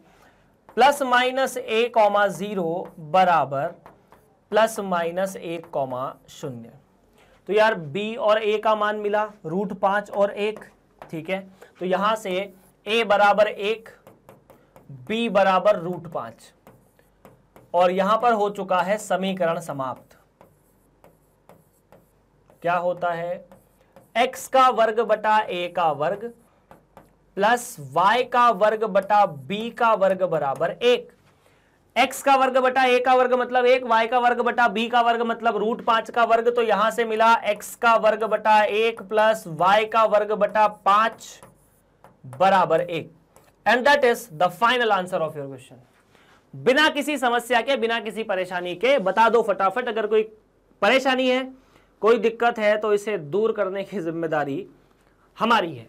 प्रश्न नंबर 14 समाप्त। प्रश्न नंबर 15 की तरफ बढ़ते हैं। ये सवाल सिंपल सिंपल है। अब पता नहीं आगे क्या हो, मैं बता ही चुका हूं कि हमें पता नहीं कैसे सवाल आ जाए। मतलब एक दो सवाल तो ऐसा आना चाहिए जो लगे कि हाँ बहुत अच्छा है ना, वरना पूरी एक्सरसाइज करने में, मतलब अगर एक्सरसाइज में 1 से लेकर 20 तक के सवाल है ना, तो 2 सवाल ऐसे होने चाहिए जो पहली बार में ना हो, तब जाके मजा आता है एक्सरसाइज करने का। दीर्घ अक्ष की लंबाई 26 है और नाभियां +-5 पर है। अब यहां थोड़ा सा कह सकते हैं कि पुराने सवाल से थोड़ा सा लेवल अप है। लेवल अप मतलब थोड़ा ज्यादा यहां पर दिमाग लगाना पड़ेगा। देखिए, दीर्घ अक्ष की लंबाई 26 है, तो ये तो पता नहीं चलता इससे कि दीर्घ अक्ष कौन सा है, एक्स अक्ष है कि वाई अक्ष है। अगर दीर्घ अक्ष की लंबाई 26 बोला जाए तो मैं ये कैसे मान लूं कि दीर्घ अक्ष एक्स अक्ष है कि वाई अक्ष है? दोनों में से कुछ भी हो सकता है ना। ऐसा भी हो सकता है कि ये यहां से यहां तक 26 हो जाए, हाँ जी। ऐसा भी हो सकता है कि यहां से यहां तक 26 हो जाए। तो इतनी सी जानकारी से आप ये नहीं कह सकते कि दीर्घ अक्ष कौन सा है, एक्स अक्ष है या वाई अक्ष है। लेकिन हाँ, आप नाभियों से कह सकते हैं। नाभियां +-5 है और +-5 एक्स अक्ष पर ही रहने वाली है। नाभियां क्या है, +-5,0 है और +-5,0 एक्स अक्ष का एक बिंदु है, और जिस अक्ष पर नाभियां होती है वही दीर्घ अक्ष होता है। ठीक है, तो अपन ने इस बात को बड़ी साफ सुथरी भाषा में लिख दिया कि चूंकि नाभियां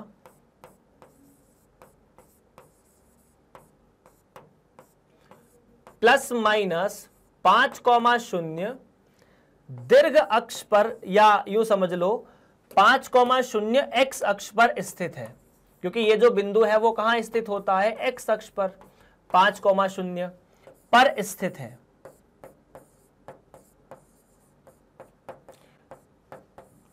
इसीलिए दीर्घ अक्ष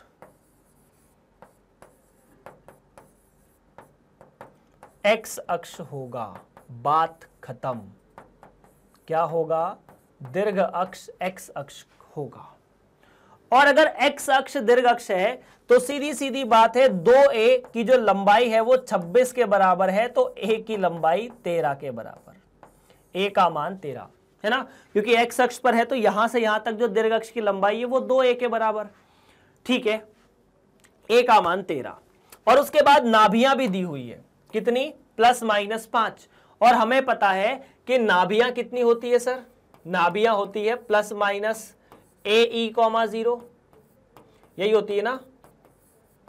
तो अगर ऐसा है तो आई कैन से कि यहां से AE का मान 13 होना चाहिए, 5 होना चाहिए।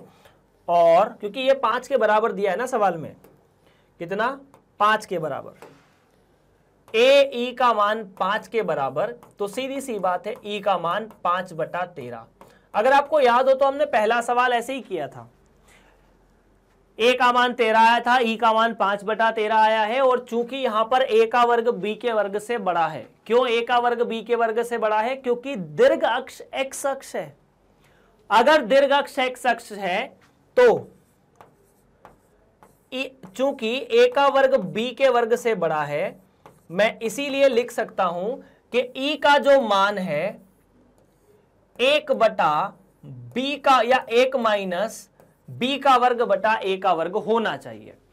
5/13 बराबर वर्गमूल 1 माइनस b का वर्ग पता नहीं, ठीक है, a का वर्ग 13 का वर्ग। और अगर मैं यहां से सीधा सीधा जवाब लिख दूं तो b का वर्ग 144। कैलकुलेट आप आराम से कर सकते हो, है ना सर जी। b का वर्ग कितना, 144, कैलकुलेशन पार्ट। और ये सवाल अपन पहले सवाल में कर भी चुके हैं थोड़ी देर पहले ही, तो चिंता की बात नहीं। लघुत्तम लोगे, वर्ग करोगे, 13 यहां चला जाएगा, वर्ग हटाओगे तो 5 का वर्ग बराबर 13 का वर्ग माइनस b का वर्ग, या 13 का वर्ग बराबर 5 का वर्ग प्लस b का वर्ग। इस केस में b का वर्ग 144 ही होना चाहिए। तो आपके सामने समीकरण क्या आ जाना चाहिए, फटाफट बताओ यार।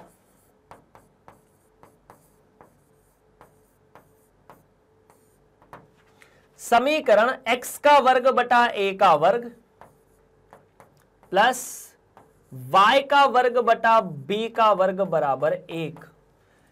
x का वर्ग बटा a का वर्ग मतलब 13 का वर्ग, तो x का वर्ग बटा 13 का वर्ग प्लस y का वर्ग बटा b का वर्ग बराबर 1। और यही आपका सही जवाब है। क्या ये बात ठीक है, बिल्कुल ठीक है। सो x का वर्ग बटा 169 प्लस y का वर्ग बटा 144 बराबर 1 इज योर फाइनल आंसर। अगर आपको कोई दिक्कत है, कोई परेशानी है तो आप यहां पर देख सकते हैं, बता सकते हैं। प्रश्न नंबर 15 यहां से समाप्त होता है। बात करें प्रश्न नंबर 16 के बारे में। चलिए यार, प्रश्न नंबर 16, दीर्घ अक्ष की लंबाई 16 और नाभियां प्लस माइनस या 0, प्लस माइनस 6। वही है, सवाल में हमें 2 प्रतिबंध दिए हैं, समीकरण निकालना है। तो सबसे पहली यह बात बताओ कि चूंकि दीर्घ अक्ष की लंबाई 16 दी है, क्या इतनी सी बात से यह पता चल रहा है कि कौन सा दीर्घ अक्ष है, कौन सा लघु अक्ष है? नहीं। फिर हम यह जरूर कह सकते हैं कि हमें नाभियां दी है 0, प्लस माइनस 6। अगर नाभियां 0, प्लस माइनस 6 दी है तो नाभियां y अक्ष पर स्थित है, और नाभियां सदैव दीर्घ अक्ष पर स्थित होती है। और चूंकि नाभियां y अक्ष पर स्थित है और दीर्घ अक्ष पर नाभियां होती है, तो इतना तो कह सकते हैं कि दीर्घ अक्ष y अक्ष होना चाहिए। अगर दीर्घ अक्ष, यही पुराना कॉन्सेप्ट जो अभी सवाल में अप्लाई किया है, अगर दीर्घ अक्ष y अक्ष होना चाहिए तो सवाल में आप फोटो बना के देख लो, you will find everything.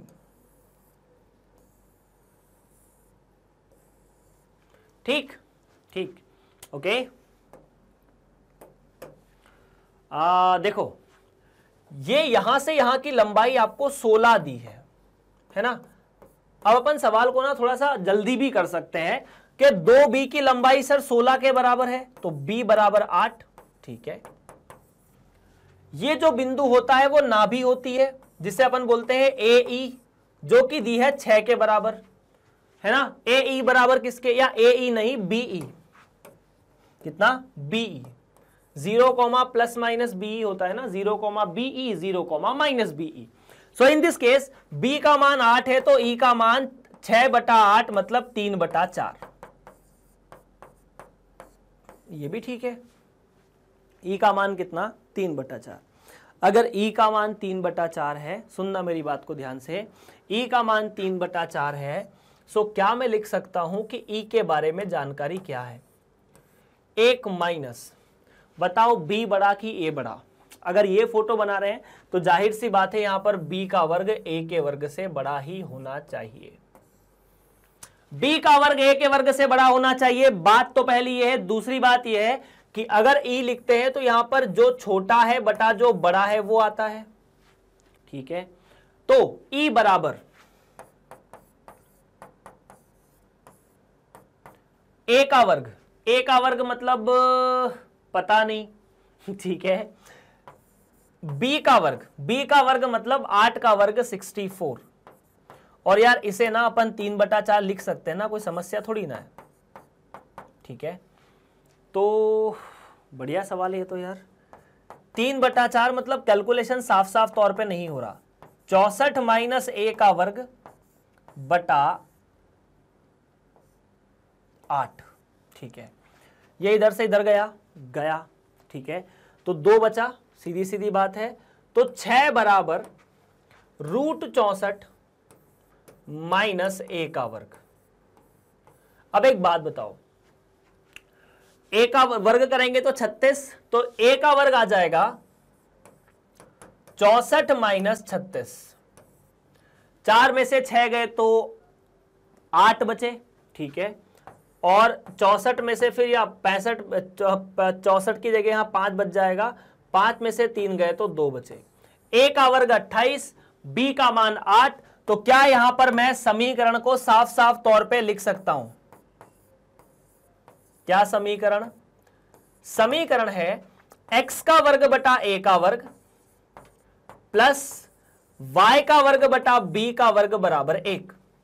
x का वर्ग बटा a का वर्ग तो 28, b का वर्ग 64, तो यहां से मिला x का वर्ग बटा 64 या x का वर्ग बटा 28 प्लस y का वर्ग बटा 64 बराबर 1।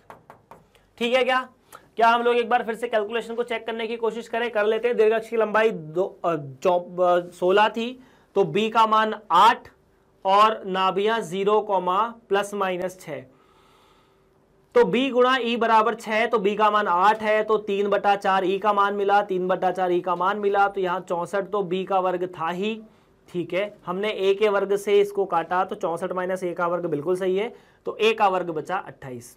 डन है। चलिए फटाफट एक बार वेरीफाई कर लीजिए, आपके हिसाब से भी सवाल इस तरह से है। और अगला सवाल अपन देखने की कोशिश करेंगे कितना होता है। नाभियां जो है वो प्लस माइनस 3,0 और a बराबर 4। अरे ये वही सवाल है जो इसके पहले था 15।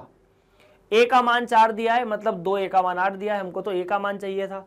फटाफट जवाब निकाल के द्वारा क्या आंसर आएगा भाई साहब? नाभियां प्लस माइनस 3 मतलब जो अक्ष है वो कौन सा? दीर्घ अक्ष x अक्ष होने वाला है। फोटो ऐसे ही बनने वाला है, ठीक है।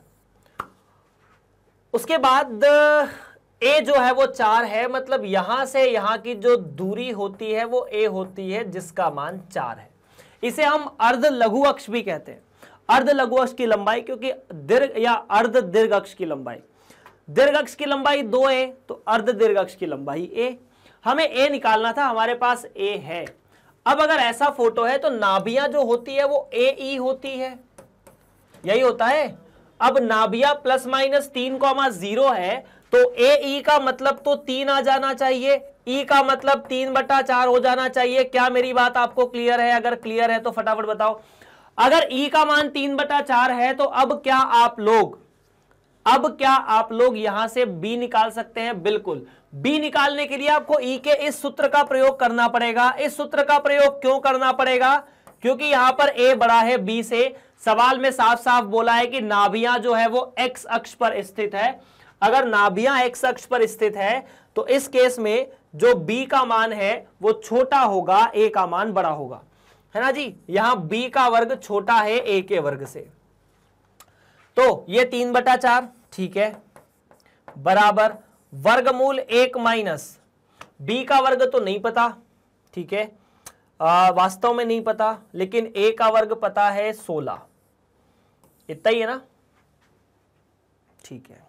तो क्या मैं लिख सकता हूं 3 बराबर 16 का वर्गमूल माइनस b का वर्ग, ठीक है। यहां से सॉल्व करोगे तो b का वर्ग आ जाएगा 7, 16 माइनस 9, b का वर्ग मिला 7, a बराबर 4। तो क्या समीकरण यहां आप लोगों की उंगलियों पर नहीं लिखा हुआ है? अरे समीकरण तो एक ही है, बस a और b निकाल के मान रखना है। समीकरण लिखते समय यह टेंशन नहीं लेना कि a बड़ा है कि b बड़ा है। क्या करना है फिर? समीकरण लिखते समय हमें यह टेंशन लेना है कि यहां पर x का वर्ग बटा 9 हो जाएगा, y का वर्ग बटा 7 हो जाएगा, बराबर 1। हमारा पूर्ण रूप से जवाब है। Done done. चलिए फिर आगे बढ़ते हैं अगले प्रश्न की तरफ। उम्मीद है यहां पर भी आपको कोई दिक्कत नहीं है, कोई परेशानी नहीं है। डन है क्या? ए और अच्छा ए का मान तो हमें 4 दिया है ना, तो 9 की जगह तो 16 होना चाहिए, ठीक है, 16। डन है यार। चलो फिर आगे बढ़ते हैं। आगे ही आगे बढ़ाए जा कदम, ठीक है, खत्म। प्रश्न नंबर 18, b का मान 3, c का मान 4, केंद्र से मूल बिंदु पर नाभियां x अक्ष पर है। केंद्र जो है वो मूल बिंदु पर है और नाभियां x अक्ष पर है, और यहां थोड़ी सी चीज अलग दी हुई है। ये c क्या है? हालांकि किताब में इस चीज का मेंशन होना चाहिए, मतलब यहां पर सवाल में इस चीज का मेंशन होना चाहिए कि c क्या है। a और b तो चलो समीकरण से पता चल जाता है, लेकिन c मेंशन होना चाहिए कि c क्या है। क्या आप इस बात से एग्री करते हैं? ठीक है, मैं आपको इसको बता देता हूं। c जो है वो मूल बिंदु से नाभि की दूरी है। कितनी? c जो है वो मूल बिंदु से नाभि की दूरी है। आपको बोला है नाभियां x अक्ष पर है। अब डायग्राम बना के समझने की कोशिश करो। ये सवाल बड़ा सिंपल है यार, बहुत ज्यादा सिंपल है, इसमें कोई चिंता की बात नहीं है। देखो कैसे, ये ऐसा, ठीक है। नाउ आपको यहां पर समीकरण निकालना है दीर्घवृत्त का, मतलब आपको a और b चाहिए और कुछ नहीं चाहिए। b का मान 3 है, ये बहुत अच्छी बात है, पर मुझे ये नहीं पता कि b का मान 3 है तो ये b दीर्घ अक्ष है या लघु अक्ष है। नहीं पता, बिल्कुल नहीं पता, ठीक है। आपको c बराबर 4 दिया है। अब c बराबर 4 देने से भी ये नहीं पता चल रहा है कि दीर्घ अक्ष कौन सा है, लघु अक्ष कौन सा है, क्योंकि अब आपको नाभियां नहीं दिया, आपको यह बोला है कि नाभि से केंद्र की दूरी जो है वो 4 है। क्या ये बात समझ में आई? नाभि से केंद्र की दूरी 4 है, ये बात भी अलग है, लेकिन अब जो कहानी है वो ये दी है कि केंद्र जो है मूल बिंदु पर है, दीर्घ अक्ष का केंद्र मूल बिंदु पर है। इन तीनों बातों से भी पता नहीं चल रहा कि ये बड़ा है कि बी बड़ा है। चौथी बात, नाभियां x अक्ष पर है, और अगर नाभियां x अक्ष पर है इसका मतलब x अक्ष जो है वो बड़ा या दीर्घ अक्ष होगा और y अक्ष लघु अक्ष होगा। इसका मतलब यहां पर a जो है वो b से बड़ा होना चाहिए। क्या ये बात क्लियर है? क्यों? क्योंकि नाभियां x अक्ष पर दी हुई है। अच्छा, अगर नाभियां x अक्ष पर दी है तो 1 बाय 1 फटाफट बात कर दे। देखो यहां से यहां की जो दूरी है वो आपको c के बराबर दी है। किसके बराबर? c के बराबर। और आपको पता है ये तो 0,0 है और ये AE,0 होता है। AE,0 मतलब केंद्र से नाभि की दूरी। अगर आप केंद्र को O कहते हो और इसे F कहते हो तो O से F दूरी को C कहा जाता है, और O से F दूरी यदि C है तो ये तो AE के बराबर है। AE C के बराबर होना चाहिए, मतलब यहां ये साफ साफ तौर पर AE लिख सकते थे। ये लोग चाहते तो साफ साफ तौर पर AE निकाल सकते थे, लेकिन इनने नहीं निकाला। इनने बोला कि नहीं नहीं, AE का मान C लिखो और फिर C को 4 लिखो।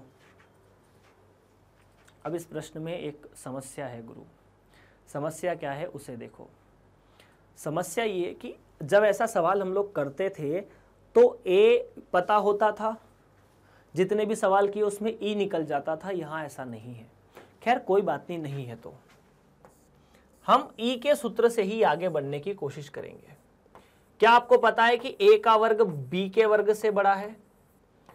यदि ए का वर्ग बी के वर्ग से बड़ा है तो क्या मैं लिख सकता हूं ई का सूत्र इस केस में जो छोटा है बटा जो बड़ा है। ठीक है, लघुत्तम लेकर और वर्ग करने के बाद आप लिख सकते हैं ए गुणा ई का वर्ग बराबर ए का वर्ग माइनस बी का वर्ग। आपको ई नहीं पता, ए नहीं पता, लेकिन ए ई तो पता है 4। ठीक है, तो यहां से मिला 4 का वर्ग बराबर ए का वर्ग माइनस बी का वर्ग मतलब 3 का वर्ग। तो यहां से मिला 4 का वर्ग प्लस 3 का वर्ग बराबर ए का वर्ग। तो ये भाई साहब मिले 25 के बराबर। ए और बी दोनों है, बिल्कुल दोनों है। तो अपन बात कर रहे हैं समीकरण की तरफ। कितना समीकरण? समीकरण आएगा x का वर्ग बटा a का वर्ग प्लस y का वर्ग बटा b का वर्ग बराबर 1। तो यार a का वर्ग 25, b 3 है तो b का वर्ग 9। तो यहां से सवाल मिलता है x का वर्ग बटा 25 प्लस y का वर्ग बटा 9 और यही आपका सही जवाब है। So this is the final answer. क्या ये बात ठीक है? बिल्कुल ठीक है। इसमें कोई समस्या है? बिल्कुल समस्या नहीं है, कोई परेशानी है? बिल्कुल परेशानी नहीं है। प्रश्न नंबर 18। क्या ये बात ठीक है? चलिए आगे बढ़ते हैं प्रश्न नंबर 19 की तरफ। केंद्र जो है, अब थोड़ा सा मतलब ये जो आखिरी के 2-3 सवाल है, मैंने कहा भी था कि यार ये जो सवाल आखिरी वाले होते हैं ना 2-3 वो थोड़े मुश्किल भी होते हैं और अच्छा भी होता है थोड़ा सा। वो फिर से समीकरण निकालना है। अब अपना मतलब अगर आपको चीजें समझने में दिक्कत हो रही है तो फोटो बना के समझने की कोशिश करो, वो और सिंपल है। ऐसे सवालों में फोटो बनाना बड़ा अच्छा होता है। केंद्र 0,0 पर है, दीर्घ अक्ष y अक्ष पर है और ये इन दो बिंदुओं से गुजरता है। अरे यार कुछ नहीं है सवाल में, है ना। आपको फोटो ऐसा बना के दिया है कि इसका जो केंद्र है वो 0,0 है, हमने कहा है, और ये इन दो बिंदुओं से गुजरता है, वो बात अलग है। इसका जो दीर्घ अक्ष है वो y अक्ष है। दीर्घ अक्ष चाहे y अक्ष हो या लघु अक्ष हो, समीकरण तो वैसे ही निकलेगा ना इसका। कैसे? x का वर्ग बटा a का वर्ग y का वर्ग बटा b का वर्ग। यहां जरूरत नहीं है इस चीज की, पता है क्यों? क्योंकि a और b निकालने की आवश्यकता इतनी नहीं है। यहां पर निकालना तो है लेकिन हमें ई और ये सब नहीं निकालना। क्यों? आपको ये बोला है कि ये जो भाई साहब है ना वो 3,2 नाम का एक बिंदु है और 1,6 नाम का एक बिंदु है, इन दो जगहों से गुजरता है। तो अगर ये बिंदु 3,6 से गुजरा 3,2 से गुजरता है तो 3,2 इसको संतुष्ट करना चाहिए। अब अगर कोई समीकरण किसी बिंदु को संतुष्ट करता है मतलब आप सीधा सीधा x का मान यहां लिख के रख सकते हैं। ये समीकरण नंबर 1 कह दो। आपने x की जगह 3 और y की जगह लिखा 2, तो आपको मिलेगा 9 बटा a का वर्ग प्लस 4 बटा b का वर्ग बराबर 1। ऐसा आपने क्यों किया? क्योंकि आपको ये जो बिंदु है वो इस दीर्घवृत्त पर स्थित है, तो x की जगह 3 और y की जगह 2 होना चाहिए। तीसरा समीकरण वो 1,6 भी है तो ठीक है। 1 बटा a का वर्ग लिखा, 6 का वर्ग 36 बटा b का वर्ग बराबर 1। फिर से ये तीसरा सूत्र, ठीक है। अब हमें b का वर्ग और a का वर्ग यहां पर निकालना है। तो देखिए 2-3 रास्ते हैं। पहले वाले में आप 9 का गुणा कर दें, या मतलब दूसरे वाले में आपने 9 का गुणा कर दिया। आपने किया दूसरे में 9 का गुणा और उसमें से तीसरे को घटा दिया, है ना। दूसरे में 9 का गुणा तो ये तो आ जाएगा 81 a का वर्ग प्लस 9 चौक 36 बटा b का वर्ग बराबर 9 माइनस, यहां तो अपन को किसी में गुणा करना ही नहीं है, प्लस 36 b का वर्ग बटा 1 घटाओ यार, 81 बटा a का वर्ग में से 1 बटा a का वर्ग गया तो 80 बटा a का वर्ग, ये भाई साहब 0 और ये 8। क्या ये बात ठीक है? तो 8 से 80 कटे तो यहां पर आपको सीधा सीधा मिलना चाहिए 10 बटा a का वर्ग बराबर 1 या फिर 1 बटा a का वर्ग बराबर 1 बटा 10। आपको समीकरण में a का वर्ग चाहिए या 1 बटा a का वर्ग चाहिए, ये जरूरी नहीं है। ठीक, x के वर्ग के आगे 1 बटा a का वर्ग लिखा है, मतलब यहां 1 बटा 10 लिख सकते हैं। अब इसमें से किसी भी समीकरण में बात कर लो यार। दूसरे समीकरण में इस रिजल्ट को रख दो, तो आपने रखा 9 बटा 1 बटा 10 प्लस 4 बटा b का वर्ग बराबर 1, ये उधर गया होगा। तो अगर ये उधर गया तो यहां पर बचेगा 4 बटा b का वर्ग बराबर 1 बटा 10 या फिर 1 बटा b का वर्ग बराबर 40 या 1 बटा 40। यह सेकंड रिजल्ट है। आपके सामने a का वर्ग है, b का वर्ग है, तो क्या आप इन समीकरणों को हल नहीं कर सकते हैं? बिल्कुल कर सकते हैं। अरे इन समीकरणों को हल करने में कोई दिक्कत है क्या? मतलब समीकरण लिखने में कोई दिक्कत है क्या? समीकरण बड़ी आसानी से लिख सकते हैं। आपने जो b का और a का वर्ग निकाला है उसे इस समीकरण में रख दो, तो x बटा या x का वर्ग बटा 10 प्लस y का वर्ग बटा 40 बराबर 1। Let's verify. 1 बटा 10 और 9 बटा 10, 10 बटा 10, बिल्कुल सही है। यहां पर भी रखोगे तो अगर दूसरे बिंदु को भी रखेंगे तो 1 बटा 10 और बिल्कुल सही है। तो बेसिकली ये आपका फाइनल जवाब है। आपको जो जवाब मिले, अगर बिंदु दिए होना तो आपको कुछ नहीं करना, आपको एक बार बिंदु को फाइनल आंसर में जो जवाब में रख के देख लेना कि क्या LHS बराबर RHS आ रहा है या नहीं आ रहा है। उससे हमें एक आइडिया मिल जाएगा कि हाँ हमारा सवाल सही है या नहीं है। चलिए आगे बढ़ते हैं प्रश्न नंबर 20 की तरफ, जो कि आखिरी प्रश्न है इस प्रश्नावली का, मतलब इस तरह के सवालों का। दीर्घ अक्ष x अक्ष और इन दो बिंदुओं से जाता है, मतलब वही सवाल है यार। देखिए दीर्घ अक्ष भले ही x अक्ष हो, परेशानी नहीं है। अगर आप इसका समीकरण लिखते हैं, आपको पता है पुराने सवाल को जब हमने हल किया है तो हमें इस बात से कोई परेशानी नहीं थी कि दीर्घ अक्ष कौन सा है, लघु अक्ष कौन सा है। हमने सीधा सीधा x बटा a, x का वर्ग बटा a का वर्ग, y का वर्ग बटा b का वर्ग बराबर 1 लिखा, और इतना लिखने के बाद हमने बिंदु के मान रखे और 1 बटा a और 1 बटा b का मान निकाला। बस यही यहां पर भी करना है। तो समीकरण हुआ x का वर्ग बटा a का वर्ग प्लस y का वर्ग बटा b का वर्ग बराबर 1। अब ये 4,3 से गुजर रहा है। अगर 4,3 से गुजर रहा है तो 16 बटा a का वर्ग प्लस 9 बटा b का वर्ग बराबर 1। ये पहला रिजल्ट। यहां पर रखो 36 बटा a का वर्ग प्लस, अच्छा इसे पहला कह दो, इसे दूसरा कह देते हैं, है ना, थोड़ा सा मान रखने में ठीक रहेगा। और यहां पर रखा y का मान, तो 4 बटा b का वर्ग बराबर 1। फिर से क्या किया है देख लो। ये जो दीर्घवृत्त है वो दो बिंदुओं से गुजर रहा था। 4 बटा 3, तो x की जगह 4 और y की जगह 3 रख दिया। 6,2, तो x की जगह 2 और y की जगह 6 रख दिया, या x की जगह 6 और y की जगह 2 रख दिया, तो 36 और 4 मिल गया। अब कुछ नहीं, हमें पहले से या दूसरे वाले समीकरण में यहां आप 4 का और यहां 9 का गुणा करके कहानी को बड़ा आसान कर सकते हैं। तो हमने वही किया यार, ठीक है। हमने किया दूसरे समीकरण में 4 का गुणा माइनस तीसरे समीकरण में 9 का गुणा करने के बाद, है ना। इसमें 4 का गुणा करोगे तो 16 चौक 64 बटा a का वर्ग प्लस 36 बटा b का वर्ग बराबर 4।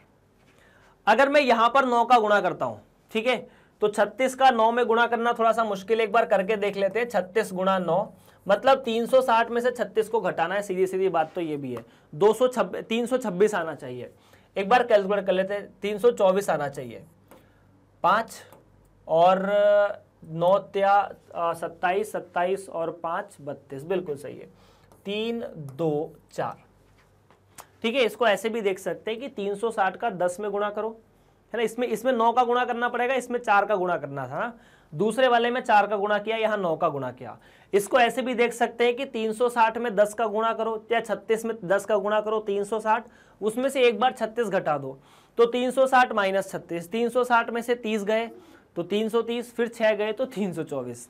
सो यहां पर तो 324, बात जो भी है फाइनल आंसर तो यही है। प्लस यहां पर मिल जाएगा 36 बटा बी का वर्ग बराबर 9। घटाते जाइए अब जो आ रहा है वो।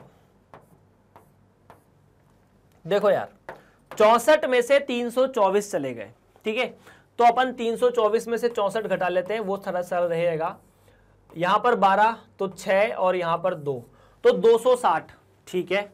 260 ऋणात्मक चिन्ह के साथ a का वर्ग बराबर -5, ठीक है। तो 1 बटा a का जो वर्ग है वो मिलेगा 5 बटा 260, मतलब 52, है ना, बिल्कुल। तो 1 बटा a का जो वर्ग है वो मिला आपको 1 बटा 52। वाओ, थोड़ा सा कॉम्प्लिकेटेड सा रिजल्ट, थोड़ा सा परेशान करने वाला रिजल्ट, मतलब जो कैलकुलेशन है वो परेशान करने वाला है, बाकी तो जो है वो सब सिंपल है, ठीक है। चलो 1 बटा 52 तो ये मिला, पहली बात। दूसरी बात, b का वर्ग कहां से निकालेंगे, तो अगर a का वर्ग पता है तो b का वर्ग यहां से रखना थोड़ा सरल पड़ेगा। तो मैंने वही किया कि मैं 16 गुणा 52 रख देता हूं, मतलब इस वाली चीज को पहले समीकरण में रखता हूं। तो 9 बटा b का वर्ग बराबर 1, ये उधर गया। 16 से 52 कट सकता है क्या, हाँ, 4 बार दोनों चीजें कट सकती है, तो ये मिला 4 बटा 13 प्लस 9 बटा b का वर्ग बराबर 1। अगर उधर गया तो 13 में से 4 गए तो 9 बचे, ठीक है। देख लो एक बार, सीधी सीधी बात ऐसी है, 9 बटा b का वर्ग बराबर 1 माइनस 4 बटा 13, मतलब 13 माइनस 4 बटा 13, लघुत्तम लेने के बाद मतलब 9 बटा 13, और 9 से 9 कट गए, सीधी सीधी बात आपको मिला 1 बटा b का वर्ग बराबर 1 बटा 13। तो यार आपके सामने 1 बटा a का वर्ग है, 1 बटा b का वर्ग है, तो इस समीकरण का प्रयोग कर से और इन दोनों का प्रयोग करके क्या आप समीकरण नहीं लिख सकते जो फाइनल आंसर आपको चाहिए? बिल्कुल। x का वर्ग बटा 52 प्लस y का वर्ग बटा 13 बराबर 1, और ये आपका सही जवाब है। इस तरह से प्रश्न नंबर 20 भी आपके सामने समाप्त हो जाता है। डन। तो प्रश्न नंबर 20 भी पूरी तरह से समाप्त है। बात करते हैं आगे। अगर यहां कोई समस्या, कोई परेशानी है तो प्लीज बता देना, ताकि अपन इसको सॉल्व कर सके। बाकी आप सभी विद्यार्थियों को पता है कि जो भी विद्यार्थी आप YouTube पर इन लेक्चर्स को देख रहे हैं वो मैग्नेट ब्रेन्स के ऑफिशियल वेबसाइट पर भी इसे देख सकते हैं, www.magnetbrains.com। यहां पर जाने के बाद आपको CBSE कक्षा 11वीं हिंदी माध्यम में चयन करना है।